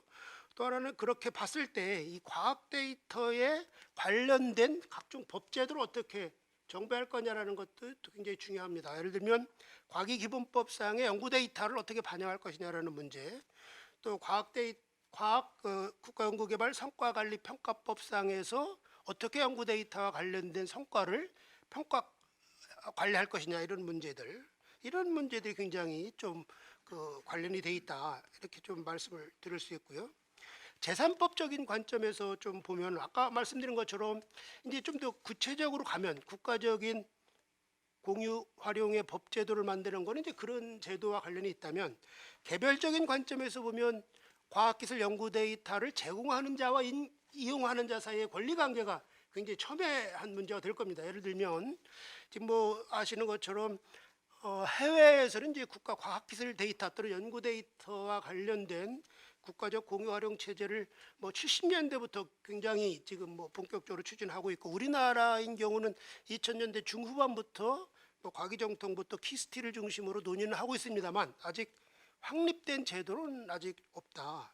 근데 중국 같은 경우 굉장히 재미난 게 제가 2016년인가 한번 가서 봤더니 연구 데이터를 지금 이 정책, 이 데이터 기반의 어떤 정책, 과학 기술의 정책화의 관점도 있지만 사실은 국가연구개발 데이터를 새로운 연구 자원으로 굉장히 인식하는 경향이 강했습니다. 그러다 보니까 이 새로운 연구 자원을 어떻게 국가 차원에서 관리할 것이냐라는 것이 굉장히 중요한 이 정책 과제로 대두가 됐다. 그래서 그 연구 데이터를 생산하는 연구자들 또 그 연구 데이터를 관리 활용하는 또 다른 연구자 내지는 연구기관들 사이에 그 권리관계를 어떻게 할 것이냐라는 측면이 지금 굉장히 그 이슈로 제기될 가능성이 높다. 이제 몇 년 전서부터 이제 어떤 케이스가 있었냐면 그 대전에 있는 예를 들면 모 연구소 같은 경우는 본인들이 이제 이 R&D 과제를 수탁받아서 연구한 결과로 생성된 데이터가 이게 연구를 의뢰한 사람 거냐 자기들 거냐 이런 어떤 법률 문제가 나왔던 걸로 알고 있고요. 또 그것을 이제 그 연구기관이 R&D 데이터에 관련된 정보를 수집 유통을 할 때 어디까지 그러면 이 권리 관계가 되느냐라는 문제들이 조금 논의가 됐던 걸로 알고 있어요. 그래서 제가 볼 때는 그러한 부분들은 아직 우리나라에서는 데이터 3법도 있습니다만 그 연구가 조금 많이 좀 돼야 될 뿐만 아니라 또 이 상호 이해관계를 어떻게 조정하느냐가 굉장히 중요하다. 이제 아까 데이터 경제 또는 데이터 총생산의 개념이 결국은 이 데이터에 대한 경제적 가치 인식에 저는 바탕을 뒀다고 본다면 과학 데이터도 마찬가지고 또 과학 데이터가 아닌 일반 뭐 의료라든가 금융을 포함해서 결국 이거를 어떻게 데이터를 잘 공유 활용할 수 있도록 할 거냐라는 측면에서 보면 저는 개인적으로 그 데이터 거래 시스템을 국가적 거래 시스템을 어떻게 잘 확립하느냐가 굉장히 중요하다 이렇게 생각을 합니다. 아시는 것처럼 5월 11일인가요? 그 불과 며칠 전에 금융 분야에 데이터 거래소라는 것이 이렇게 좀 시범적으로 했고요. 또 하나는 의료 데이터 쪽에서 보면 의료 데이터 협회도 만들어지고 지금 각종 심사평가원이라든가 이런 데서 갖고 있는 의료 데이터들이 이미 거래가 되고 있습니다. 아시는 것처럼 지금 보험 심사평가원이라든가 이런 데서 갖고 있는 의료 데이터들이 하루 이용이 50만 원에 저는 거래가 되는 걸로 알고 있습니다. 그러다 보니까 의료 데이터를 이용해서 연구를 하는 연구자들이 그 비용이 굉장히 많다. 이 연구에 부담이 된다. 그러니까 그거를 조금 뭐 내려달라. 또는 국가적 차원에서의 어떤 그 공유할 수 있는 시스템을 만들어 달라는 요구가 굉장히 많이 있는 걸로 알고 있습니다. 그래서 제가 좀 결론적으로 말씀을 드리면 이미 데이터 이코노미라든가 데이터 총생산의 개념은 우리가 본격적인 논의를 안 하고 있지만 사실은 이미 깊숙이 와 있다. 그다음에 과학기술의 분야에 한해서 하더라도 국가연구개발 사업에 있어서의 DMP 제도라는 것이 이미 제도화돼 있고 또 관련되는 논의들이 있다라는 것을 좀 말씀을 드리고 다만 아까 제가 말씀드린 몇 가지 그러한 쟁점되는 문제에 대해서는 사실은 과학기술계에 있는 연구자분들과 법 제도 또는 어떤 사회 시스템을 연구하는 분들이 같이 연합해서 이 연구를 해야 될 과제가 아닐까 이런 생각을 합니다. 오늘 뭐 좋은 그 포럼에 참여해 주시고 개인적으로 제 의견을 말씀을 드릴 수 있는 기회가 된 데 대해서 감사의 말씀을 드리고 제 말씀을 마치도록 하겠습니다. 고맙습니다. 예, 윤정민 교수님께서 그 데이터 총생산의 추가적인 요소에 대해서 한번 말씀해 주셨고요. 또 데이터 연구 데이터 특히 그 과학기술 데이터를 어떤 연구 성과의 하나로 볼 거냐 말 거냐에 대한 이슈도 제기해 주셨습니다. 그 차원에서 법 제도적 차원에서 어떤 그 권리관계라든지 그런 부분에 대해서 대응도 필요하다는 말씀이 있었습니다. 다음은 그 정보통신정책연구원 정용찬 그룹장님 토론 부탁드리겠습니다. 네, 안녕하십니까. 저희는 이제 이쪽 진천으로 2014년에 이제 초창기에 이사를 와서 벌써 따져보니까 한 6년 됐더라고요. 그래서 어떻게 보면 가장 이제 늦게 이제 이쪽에 합류하셨는데 오늘 좀 초대해 주셔서 와 보니까 뭐 청사도 깨끗하고 또 많은 분들이 환대해 주셔서 굉장히 감사드리고요. 이제 사실 저는 이제 출발 자체를 국책연구소에서 출발을 했습니다만은 이제 90년대 말 2000년 초에 이제 기업이 이제 자기가 가지고 있는 데이터들을 활용해서 뭔가 새로운 서비스를 만든다든지 뭐 이런 것들을 하는 그 활동들을 이제 뭐 삼성이라든지 뭐 LG라든지 이런 좀 큰 기업들 위주로 막 시작을 했었는데 그때 이제 뭐 관심을 가지고 그 연구소를 떠나서 민간 컨설팅에서 이제 그 당시 용어로는 CRM이라고 하는 고객 관계 관리인데 뜯어보면은 고객 데이터를 막 결합해서 마케팅 활동을 하는 그런 일입니다. 그래서 굉장히 재미있게 일을 했는데 그 일을 하다가 다시 이제 국책연구원으로 이제 다시 옮겨온 배경은 그 일을 하다 보니까 굉장히 일이 재미있고 뭐 요즘 말하면은 데이터 과학이라고 볼 수 있겠죠. 데이터를 결합 분석하는 거였는데 그 일을 하면서 느낀 거는 이제 민간 쪽의 그 데이터 파워가 너무 강력하고 그런 것들을 이용해서 개인에 대한 정보를 굉장히 잘 파악해서 새로운 서비스나 마케팅 활동을 하면 개인의 입장에서는 굉장히 그거를 어떻게 거부하기 굉장히 힘든, 물론 이제 굉장히 스마트한 소비자들은 잘 피해 나가겠지만 대다수의 그 소비자들은 상당히 취약하다는 그런 생각들을 많이 해서 이게 갈수록 데이터 파워가 민간 쪽에 너무 세지는 게 아닌가라는 좀 그런 생각을 하다가 사실은 공공 쪽으로 와서 이제 이쪽 분야에 관심을 가지게 돼서 그 오늘 발표해 주신 그 새로운 GDP 소개해 주신 GDP 개념에 대해서 뭐 지금 상황에서 굉장히 시적절한 어떤 그런 소개라고 생각을 합니다. 그리고 실질적으로 이제 뭐 5위에 우리나라가 5위에 올랐지만 사실상 이제 그 미국의 공공 연구소인 퓨 리서치가 2018년에 발표한 자료를 보면 그 우리나라는 그 GDP 기존 GDP 개념으로 보면 중상 정도에 위치하고 있거든요. 2만 불에서 3만 불 사이.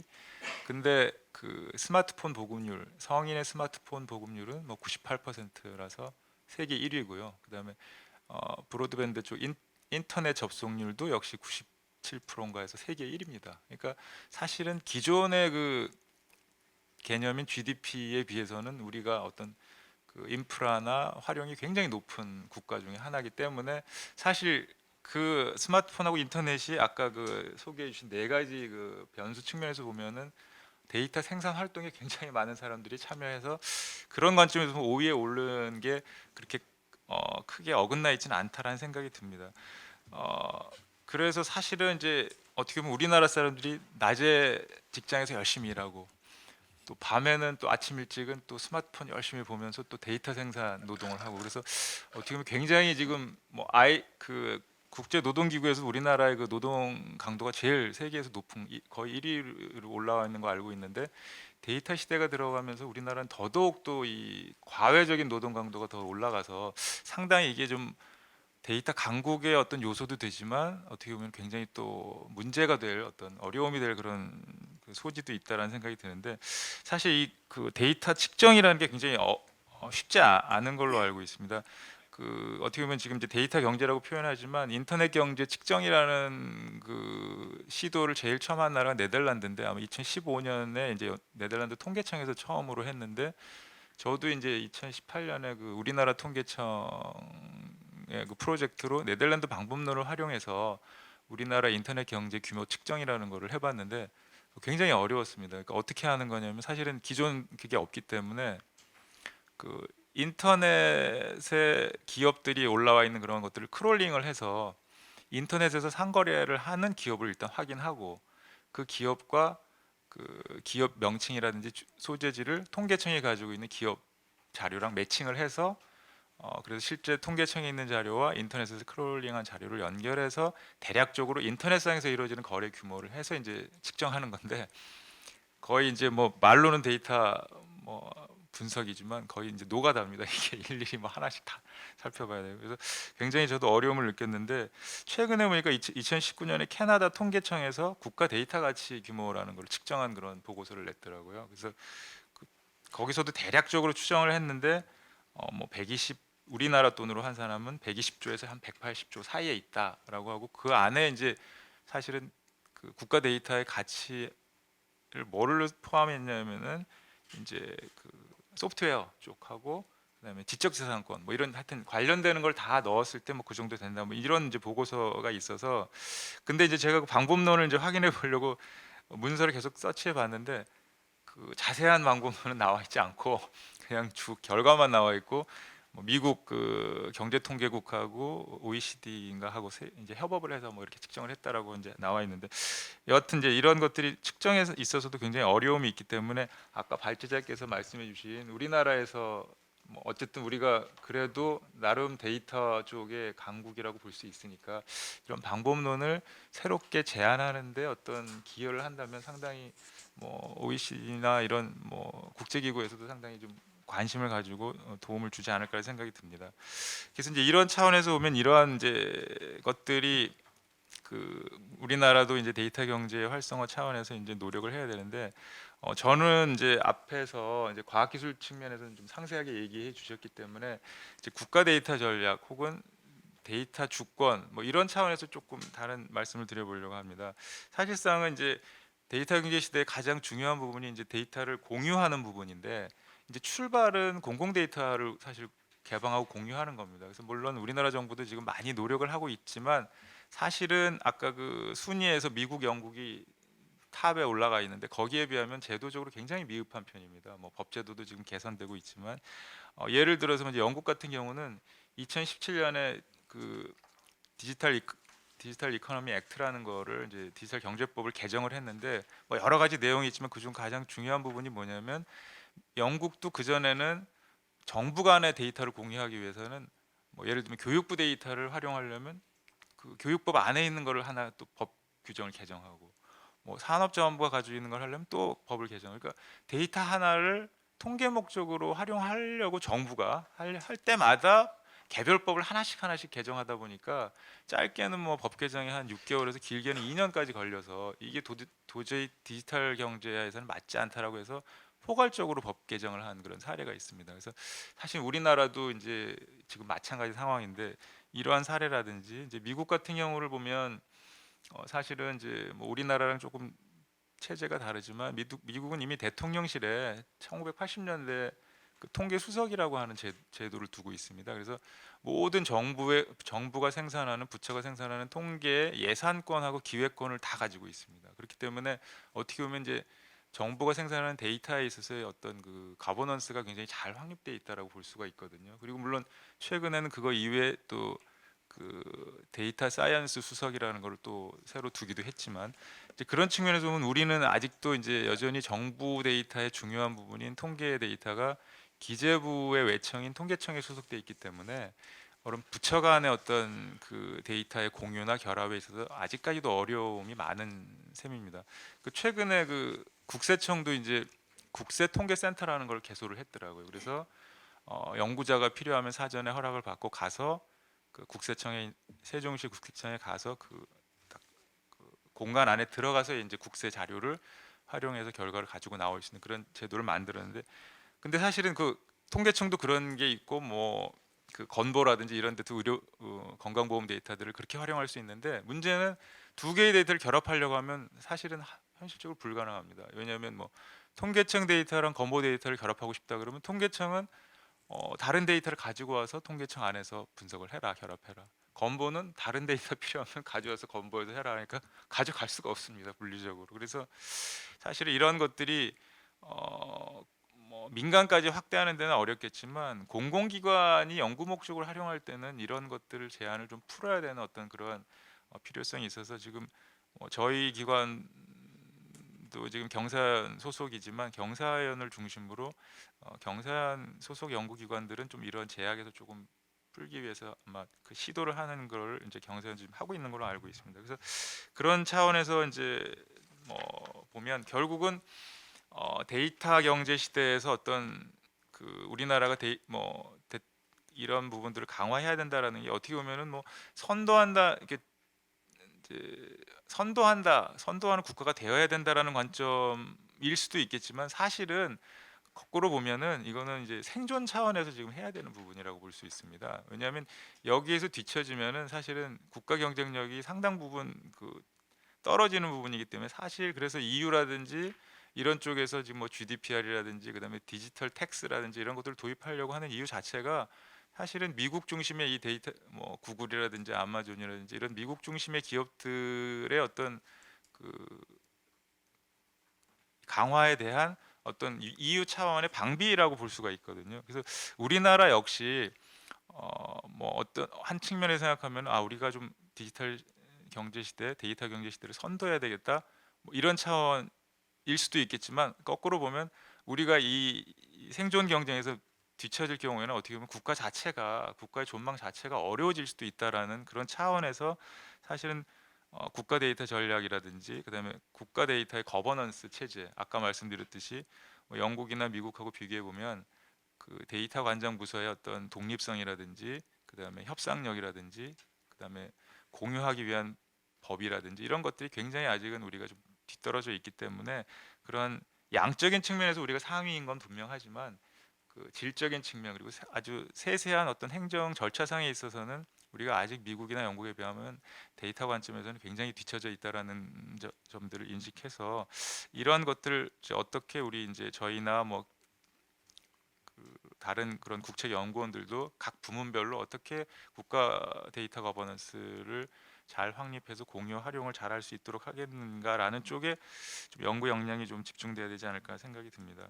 그래서 제가 이제 사실 데이터 주권이라는 말씀을 드렸지만 지금 FTA라든지 아니면은 다자 간의 협상에 있어서도 이 데이터 이슈가 아직은 이제 초기 단계지만 계속 불거지고 있습니다. 그래서 얼마 전에 뉴스를 보면 지금 EU 같은 경우 EU 집행부도 디지털 텍스를 도입하기 사전 단계로 디지털 서비스 텍스를 지금 올해부터 다 모든 회원국이 도입하게 돼 있고요.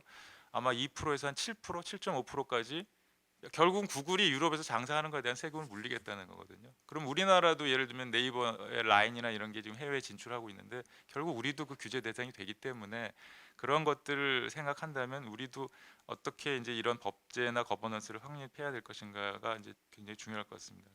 그래서 저는 지금의 지금 시대 코로나로 인해서 사실은 이 데이터 경제 자체가 굉장히 지금 주목을 받고 있는데 시대적인 배경을 보면 그 1700년 말에서 1800년 초의 어떤 유럽의 분위기랑 비슷하다고 볼 수 있습니다. 사실 그 당시가 뭐냐면은 지금도 막 강조를 하고 있지만 사회과학이나 자연과학에서 증거 기반의 어떤 행정, 증거 기반의 의사결정이 굉장히 이제 강조되던 분위기였습니다. 그래서 출발은 자연과학이나 이런 쪽에서 뭐 물리학이나 천문학에서 새로운 지식을 이제 발견하면서 사회 현상 같은 것들도 적용할 수 있겠구나 해서 그 당시에는 법학, 사회학, 사회과학의 이제 양적인 방법론들이 막 도입되던 시기입니다.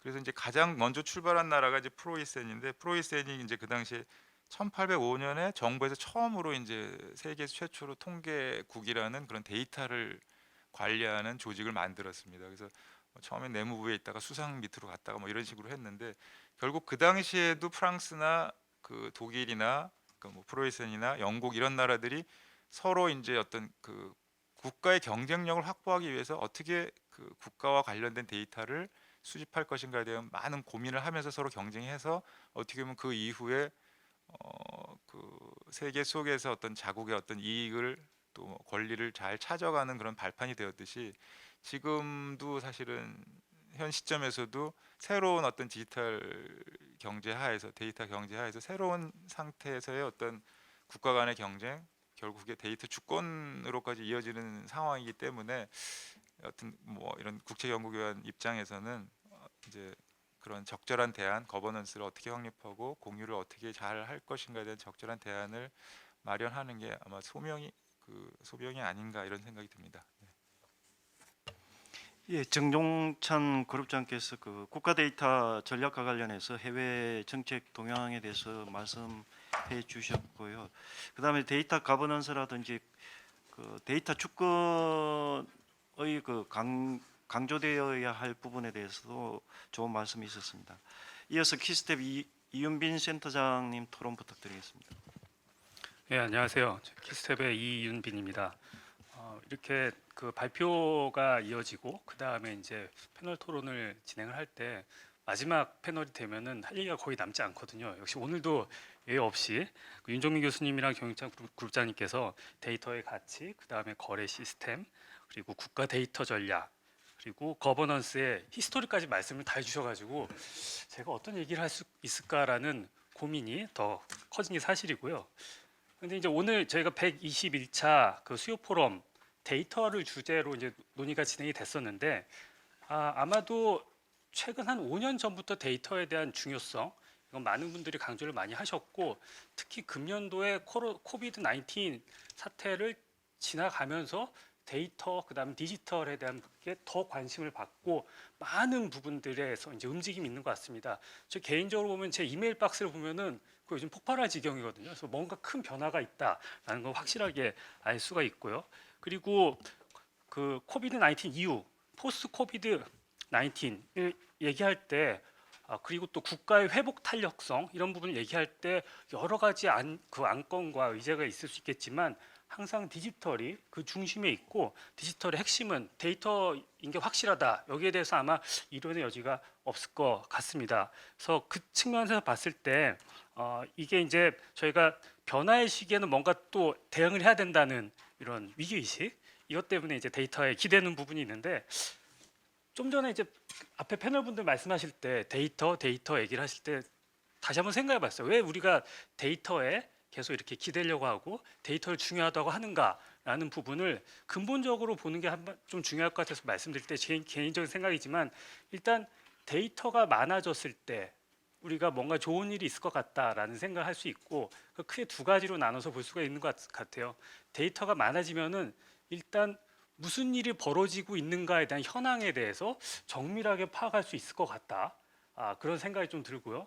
그다음에 정밀하게 파악한 걸 근거로 무슨 일이 벌어질 것인가, 이런 예측력 관점에서 데이터가 상당히 기여할 수 있을 것이다. 이 두 가지 사항이 있기 때문에 저희가 데이터, 빅데이터, 디지털 기술에 있어서 데이터의 중요성, 이 부분에 대해서 항상 논의를 하는 것 같습니다. 특히 좀 전에 말씀드렸듯이 변화의 시기에 데이터 상당히 중요한데, 그럼 변화는 무엇인가라고 생각했을 때 그 질병이 전 세계적으로 퍼져서 상당한 변화를 이루고 있는 게 사실인데, 제가 5년 전부터 과학기술계로 좁혀서 봤을 때 기업들이 상당히 이제 혁신이 주체잖아요.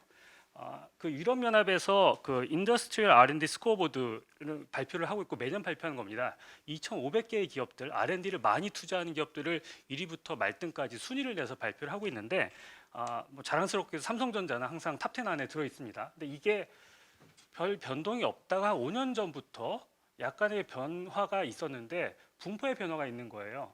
저희가 이제 일단 쏠림이라고 말할 수 있는 거를 누가 더 많이 투자하는 걸로 쏠려져 있는가, 이거를 지표로 여러 가지로 볼 수 있는데, 허핀다 허시만 인덱스로 볼 수가 있고요. 인덱스를 적용해 봤을 때 2015년 대비 2019년 진행하면서 굉장히 쏠림이 완화되고 있다라는 게 수치적으로 드러납니다. 왜냐하면 2015년도 그 인덱스 값을 보면 한 0.88 정도 나왔고요. 제가 어제 계산해 봤는데, 근데 2019년도 값을 보면 0.74로 낮아졌어요.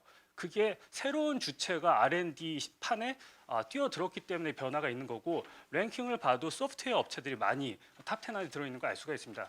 그 단적인 예로 구글의 알파벳이 1위에 위치해 있고요. 그 다음에 페이스북 같은 경우에는 2015년 같은 경우에는 50위권이었는데 지금은 거의 이제 탑10에 근접하는 상당히 높은 순위로 올라와 있다. 그만큼 R&D에 많이 투자를 하고 있고 시장이 변하고 있다라고 알 수가 있었습니다. 그래서 이런 부분에 대해서 상당히 이제 다른 기관들이 많은 분석을 하시면서 변화가 있고 기업들에 대한 지원, 정책적인 액션이 필요하다라고 생각하시는 와중에 계속 데이터에 대한 관심이 있었기 때문에 데이터를 가지고 어떻게 할 수 있을까에 대한 고민이 분명히 있었다라고 생각을 하고요. 지난번에 120차 수요 포럼에서 인공지능에 대해서 다루게 됐었는데, 결국에는 데이터와 인공지능 두 개를 결합했을 때 의사결정을 저희가 진행할 수 있고 액션 아이템들이 나올 수가 있는 거거든요. 그래서 연장선상에 있는 또 토론 자리이기 때문에 상당히 중요하다고 생각을 합니다.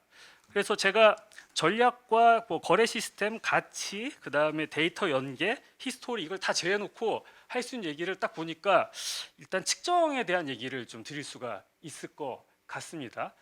그리고 키스텝이 데이터 생산자의 관점으로서 상당히 이제 이 부분에서 많이 고민을 하고 있었던 게 사실이거든요.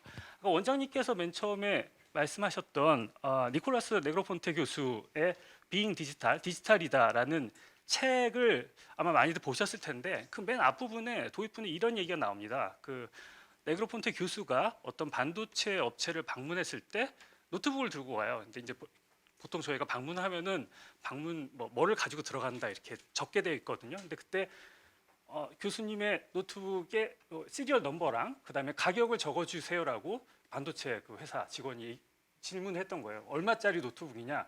근데 이제 그 교수가 답변을 100만 불에서 200만 불 정도 할 것 같다. 잘못 들었는지 이제 그 친구가 다시 물어보고 시리얼 넘버를 다시 말씀해 주세요. 그러니까 파워북이니까 한 200만 원 정도 하겠구나라고 이제 기입을 한 거죠. 여기서 지금 아까 박 교수님 말씀하셨던 데이터, 그다음에 실물 경제의 차이가 극명하게 드러나지 않나라고 저는 생각을 하고 있고, 그게 왜냐하면은 똑같은 노트북이지만 그게 제조업 관점을 봤을 때는 2,000불짜리 노트북인 거죠. 하지만 그 노트북 안에 들어있는 데이터는 그 교수한테 너무 소중한 거예요. 100만 불, 1,000만 불이 될 수도 있죠. 그래서 이런 데이터에 대한 걸 어떻게 잘 측정해서 이걸 활용하는가 하는 거는 상당히 주관적일 수도 있고 그다음에 입장에 따라 다를 수도 있다. 그래서 상당히 어려운 문제고 아까 네 가지 지표로서 나누어서 이렇게 합산하는 방법을 얘기하셨지만 아마 이걸 정교하게 또 고민해 간다면은 더 많은 항목들 그다음에 더 정교한 어떤 조작들이 있어야 되지 않은가 싶습니다. 그래서 이런 어려운 측정에 대한 문제를 같이 고민할 때 저희가 생각하는 게 아까 말씀하실 때 플로우 관점으로 측정한 거를 많이 얘기를 해주셨어요. 그러면은 이게 결국엔 데이터의 유통이거든요. 데이터가 얼만큼 많이 활용되느냐. 개인적으로는 아마 영화를 본다든지 그런 동영상 굉장히 큰 사이즈의 데이터들이 돌아다니면서 그런 상당히 큰 규모가 나왔다라고 생각하는데 저희가 그 범위를 좀 좁혀서 과학기술 쪽의 데이터로 좁혀서 다시 말씀을 드리면은 아까도 여러 번 얘기가 나왔지만 과학기술 연구 데이터라고 말씀하신 분도 계셨고 과학기술 데이터, 연구 데이터 뭐 말씀하신 분마다 상당히 용어도 다르고 범위도 다른 것 같습니다. 그래서 제가 말씀드리는 과학기술 데이터는 사업 과제의 수행 정보 그리고 또 그 수행 주체 연구자나 기관이죠. 그리고 연구 개발의 결과와 성과물 나중에 나오는 그 한 세 가지 정도가 저희가 보통 얘기하는 연구 개발 데이터의 범위 안에 들어가지 않는가, 뭐 기타 등등의 정보도 있겠지만 크게 세 가지 정보를 범위 안에 넣었을 때 저희가 이제 연구 개발 성과 정보를 얘기를 하려는데 연구자 정보를 얘기하면 좀 다른 차원의 논의, 핀트가 안 맞는 거죠. 그래서 이런 그 연구 개발 데이터에 대해서 일단 잘 정의를 하고 얘기를 해야 되는데 제가 법령 정보를 찾아봐도 연구 개발 데이터는 무엇이다라고 딱 잘라서 설명하고 있는 자료를 아직까지 못 찾았고요. 바꿔 말씀드리면은 이런 정의가 법령에서 제시되어야지 연구개발 데이터에 대해서도 더 구체적인 논의가 있고 그다음에 총량을 측정하든지 유량을 측정하든지 이런 부분에 대해서 진전이 있을 것 같고요.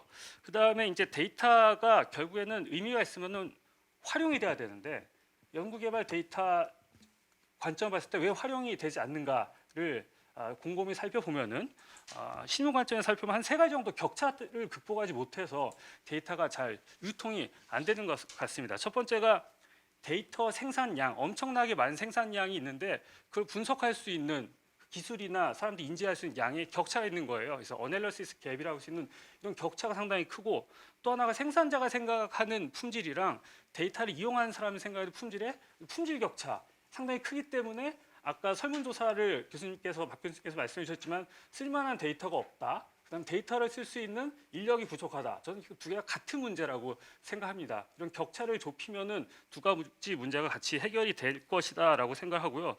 또 하나 세 번째 격차가 그 데이터 관련전, 연구개발 쪽의 데이터 관련된 다양한 주체들이 배경 지식이나 살아온 이력들이 달라요.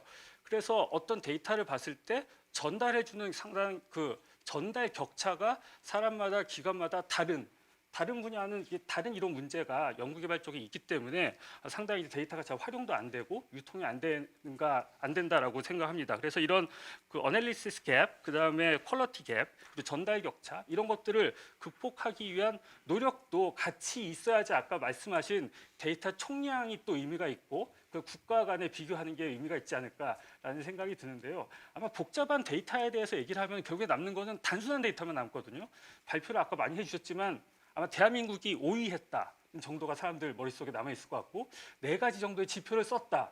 근데 중간 절차는 다 생략된 거죠. 일종의 정보 소실이 일어난 건데 정책적인 구체적 고민을 할 때는 이런 소실되는 정보에 대한 부분을 놓치면은 상당히 잘못된 의사결정을 내리고 그릇된 길로 갈 수 있기 때문에 이 부분에 대해서 상당히 신중한 접근이 필요하다라고 생각을 합니다. 그래서 이런 세 가지 격차를 극복하기 위한 여러 가지 방법이 있겠지만 키스텍 같은 경우에는 시각화에 대한 노력, 그다음에 복합 지표화에 대한 노력, 그다음에 정보를 잘 축적해서 재분석하는 노력들을 종합적으로 하고 있지만 이게 키스텍 혼자 할 수 있는 일은 아니고 다양한 기관들, 그다음 전문가 그룹들과 같이 고민을 해야 된다라고 생각을 하고 있고 지금 현재 진행형인데 교수님께서 말씀해 주신 데이터를 이슈로 사람들이 이제 많이 논의를 하는 자리가 생기다 보면은 더 구체적인 한 단계 더 나아간 고민과 그다음에 결과물, 정책적인 그 시사점이 나오지 않을까 생각이 됩니다. 예, 이상입니다. 예, 이윤빈 센터장님이 그 빅데이터의 유효성 문제, 그다음에 빅데이터를 어떻게 가치 측정할 거냐 하는 가치 측정의 문제, 그다음에 그 데이터 활용과 관련해서 격차를 좀 해소해야 될 필요성에 대해서 말씀해 주셨습니다. 앞서 말씀드린 것처럼 토론을 좀 더 진행을 했으면 싶은 부분이 지금 실행 전략에 대한 내용이 좀 안 나온 것 같았어요. 그래서 특히 R&I 실행 전략과 관련해서 좀 더 그 토론을 진행해 볼까 합니다. 제가 알기로는 이제 빅데이터가 주로 비정형적 데이터를 대상으로 하고 연구개발 활동 수행 과정에서도 여러 가지 연구 단계별 또는 연구 내용별로 다양한 비정형적 데이터가 생성될 수 있다고 생각합니다. 또 그러한 빅데이터들이 또 서로 어떻게 연결이 될 때 소위 우리가 이야기하는 융합 연구든 산업적으로 또 새로운 제품이라든지 서비스가 창출될 수 있는 길이 열린다고 생각되는데 이 점에 대해서 원래는 윤 교수님한테 부탁을 드리려고 그랬는데 아까 미리 말씀을 다 해주셔서 이윤빈 센터장이 이 부분에 대해서 조금 더 구체적인 말씀을 좀 해주시면 좋겠고요.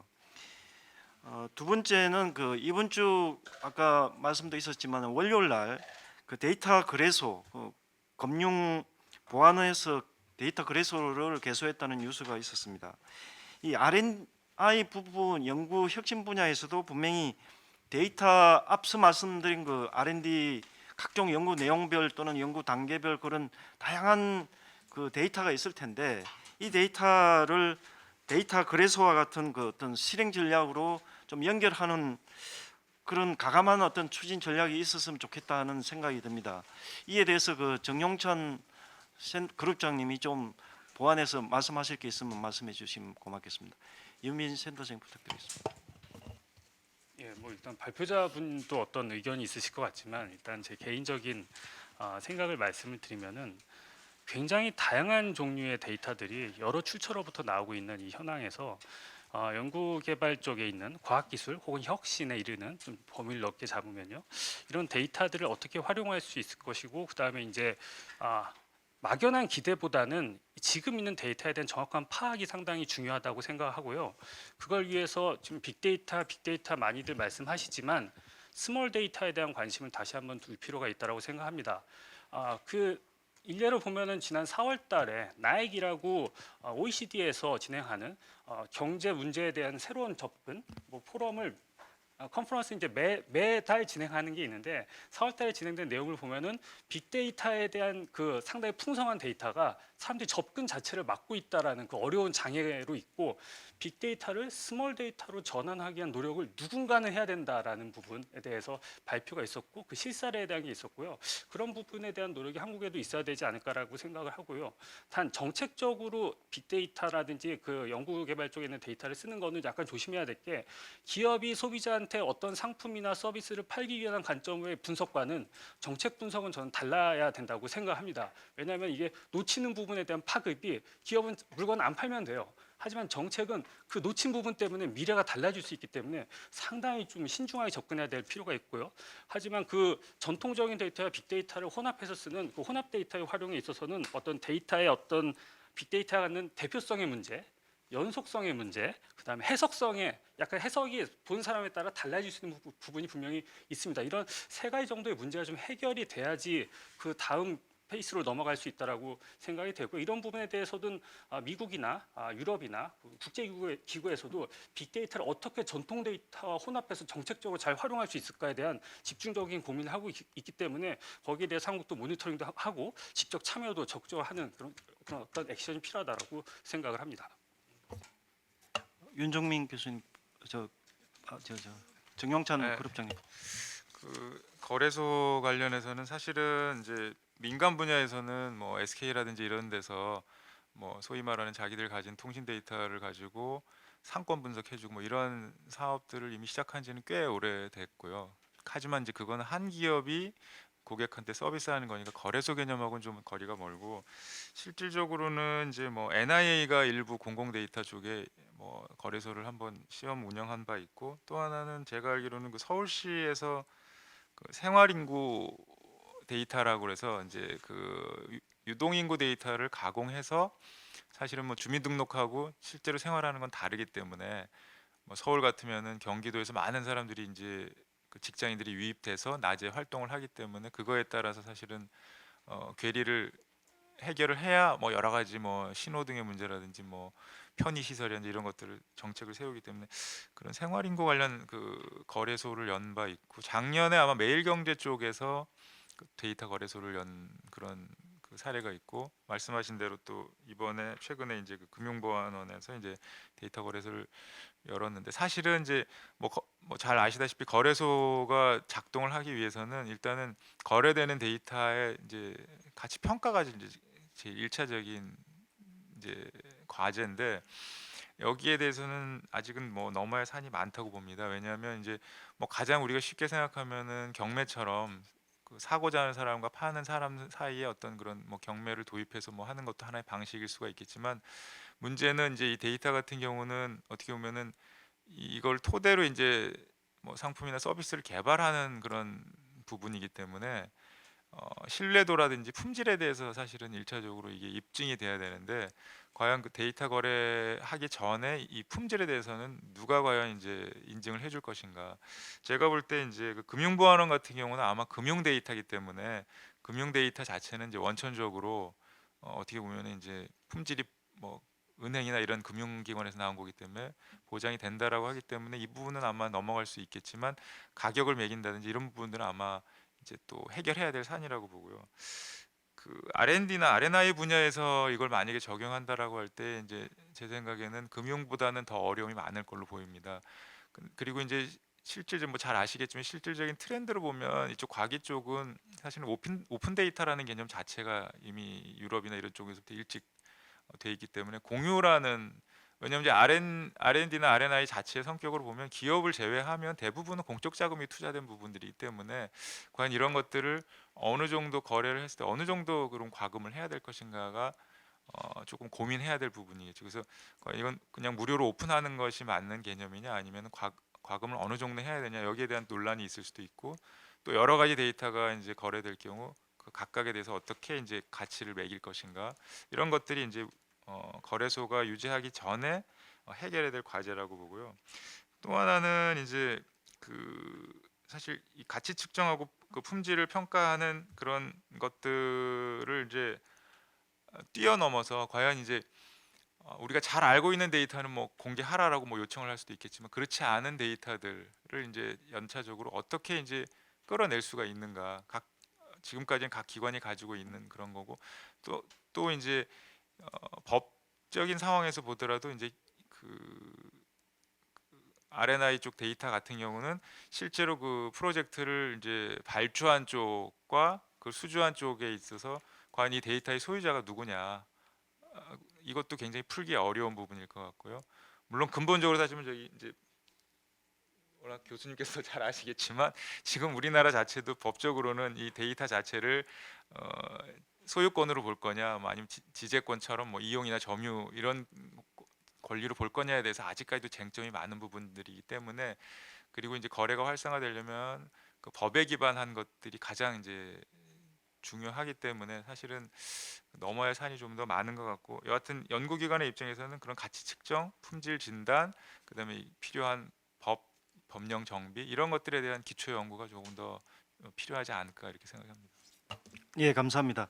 그 오늘 그 한국 고용정보원의 나영돈 원장님 와 계신데, 이 아까 빅데이터 시대에 뭐 노동 시간도 증가한다는 그런 말씀도 있었지만 소감이나 또는 뭐 말씀하실 게 있으면 부탁드리겠습니다. 혼자 앉아서 지금 그 과학기술 데이터를 저는 일자리 데이터로 이렇게 바꿔가지고 계속 똑같은 논리를 한번 이렇게 추적을 해봤습니다. 고용정보원은 우리나라의 일자리 데이터를 이제 총괄하는 기관인데요.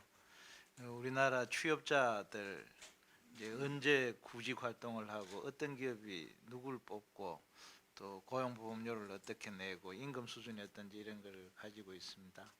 그래서 저희들도 똑같이 이 데이터를 어떻게 잘 정제를 해서 공유하고 개방할 건지, 그래서 내년에 데이터 센터 설치를 목적으로 지금 한 2년째 작업을 이제 하고 있고요. 그런 과정에서 지금 많은 시사점을 얻었습니다. 데이터 거래소 저희들 정보도 사실은 그 지금 금융 데이터처럼 그런 단계까지 가야 되는데 보건 의료 데이터 이런 것을 지금 벤치마킹하고 있는 중입니다. 그런 점에서 시사점이 굉장히 많았고요. 데이터 총생산도 우리 일자리 데이터의 총생산 지수를 만들어 봐야 되겠다. 그래서 저하고 같이 온 그 뒤에 우리 데이터 전문가 두 분의 박사님이 와 계신데 잘 들었으니까 아주 좋은 결과를 저한테 그래서 저는 그 이 자리를 빌어서 우리 혁신도시에 있는 정보통신부 관련 이제 3대 이제 기관 오늘 두 기관은 이제 참석하셨고 정보통신산업진흥원인가요? 그것까지 포함해서 먼데 있는데 우선 그 정보통신을 지원하기보다 고용 정보부터 우선 시범 사업으로 해서 우리나라의 일자리 데이터부터 어떻게 제대로 공유 개방하고 데이터 총량을 늘리고 활용도를 높일지 공동 프로젝트를 제안합니다. 원장님 감사합니다. 미리 감사합니다. 예. 네, 감사합니다.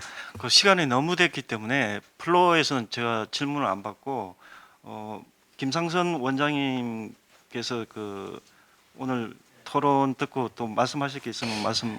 예, 다시 마무리 한번 부탁드립니다. 오늘 귀한 발제 토론 감사합니다. 오늘 저희도 많이 배웠고요. 국가적으로 데이터 확보, 활용을 어떻게 해야 되는지에 대해서 많이 의미 있는 토론이 있었다고 생각이 듭니다.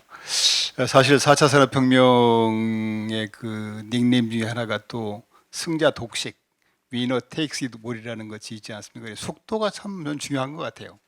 오늘 논의된 부분 중에 상당 부분이 데이터를 어떻게 그 제도, 법, 소유권, 재산권 뭐 여러 가지 말씀들이 있었는데 사실은 아직도 이게 그 가보지 않은 길이기 때문에 어떻게 보면은 자꾸 공급자 중심으로 뭐든지 완벽하게 해결하려고 하면은 좀 쉽지가 않다. 사실은 과감하게 시장에 던져줘야 된다. 그 시장이 데이터가 있으면은 돈을 버는 방법, 비즈니스가 되는 방법을 알기 때문에 그렇게 해서 이제 시장에서 다시 수요가 나오면은 이 공공 데이터가 거기에 맞게 좀 모디파이 한다든가 저는 이 접근 방법이 우리나라에 정책하시는 분들이 너무 머리가 좋아요. 신기술 신산업이라는 것은 그 나오는 순간 그 각종 부작용 뭐 다 예측이 되지 않습니까? 근데 그런 것들을 너무 촘촘하게 완벽하게 다 해결한 뒤에 가려고 하면은 좀 어려움이 있다 그런 생각이 들어요. 과학기술 데이터 같은 경우는 사실은 저희가 무슨 뭐 연구자의 권익이라든가 이런 것도 중요하지만 지금은 어떤 주제를 선정할 것인지 그 굉장히 중요하거든요. 기획 단계에서. 그럴 때 이 데이터를 이용하지 않으면 불가능하지요.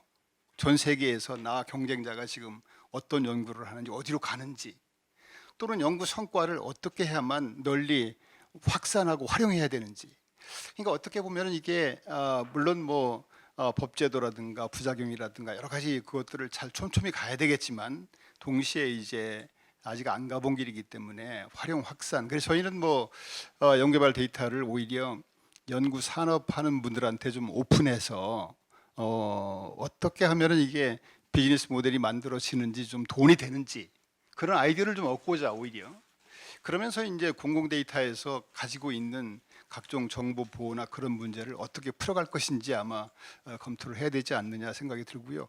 오늘 주신 말씀들을 들으면서 이제 느낀 점은 우리가 이 빅데이터 또는 데이터 경제, 뭐 디지털 트랜스포메이션 이런 거에 대해서 큰 담론들은 많이 얘기를 하는데 오늘 주신 내용들이 굉장히 사실 큰 주제들이거든요. 다음번에는 조금 더 디테일하게 들어가서 조금 세부 주제에 대해서 정말 구체적으로 어떻게 우리가 앞으로 정책 대안들을 만들어 가야 되는지 그런 논의가 되면은 저는 좋겠다 생각이 듭니다. 정부에서도 많은 노력들을 하고 뭐 중요성도 인식이 되고 그렇습니다만은 우리나라가 지금 조금 그 디테일에 약하지 않을까. 이제 다음에는 조금 그런 부분도 저희가 좀 한번 기회를 만들어 볼까 합니다. 다시 한번 오늘 뭐 귀한 발제 토론 감사드리고요. 특별히 오늘 나 원장님 모셔가지고 혁신도시에 지금 11개 공공기관들이 들어와 있는데 사실 관련성이 참 많아요. 그런데도 이렇게 담이 높은데 오늘 기회를 통해서 이게 혁신도시에 있는 기관끼리 또 협력할 수 있는 좋은 모델들이 만들어지면 하는 바람입니다. 감사합니다. 네. 네, 이것으로 오늘 포럼을 마치도록 하겠습니다. 오늘 포럼에서 발표해 주시고 토론해 주신 분들께 감사드립니다. 다음 122회 키스텝 수요 포럼은 6월 10일 날 자율주행이 가져올 미래 변화와 정부의 역할이라는 주제로 개최될 예정입니다. 감사합니다.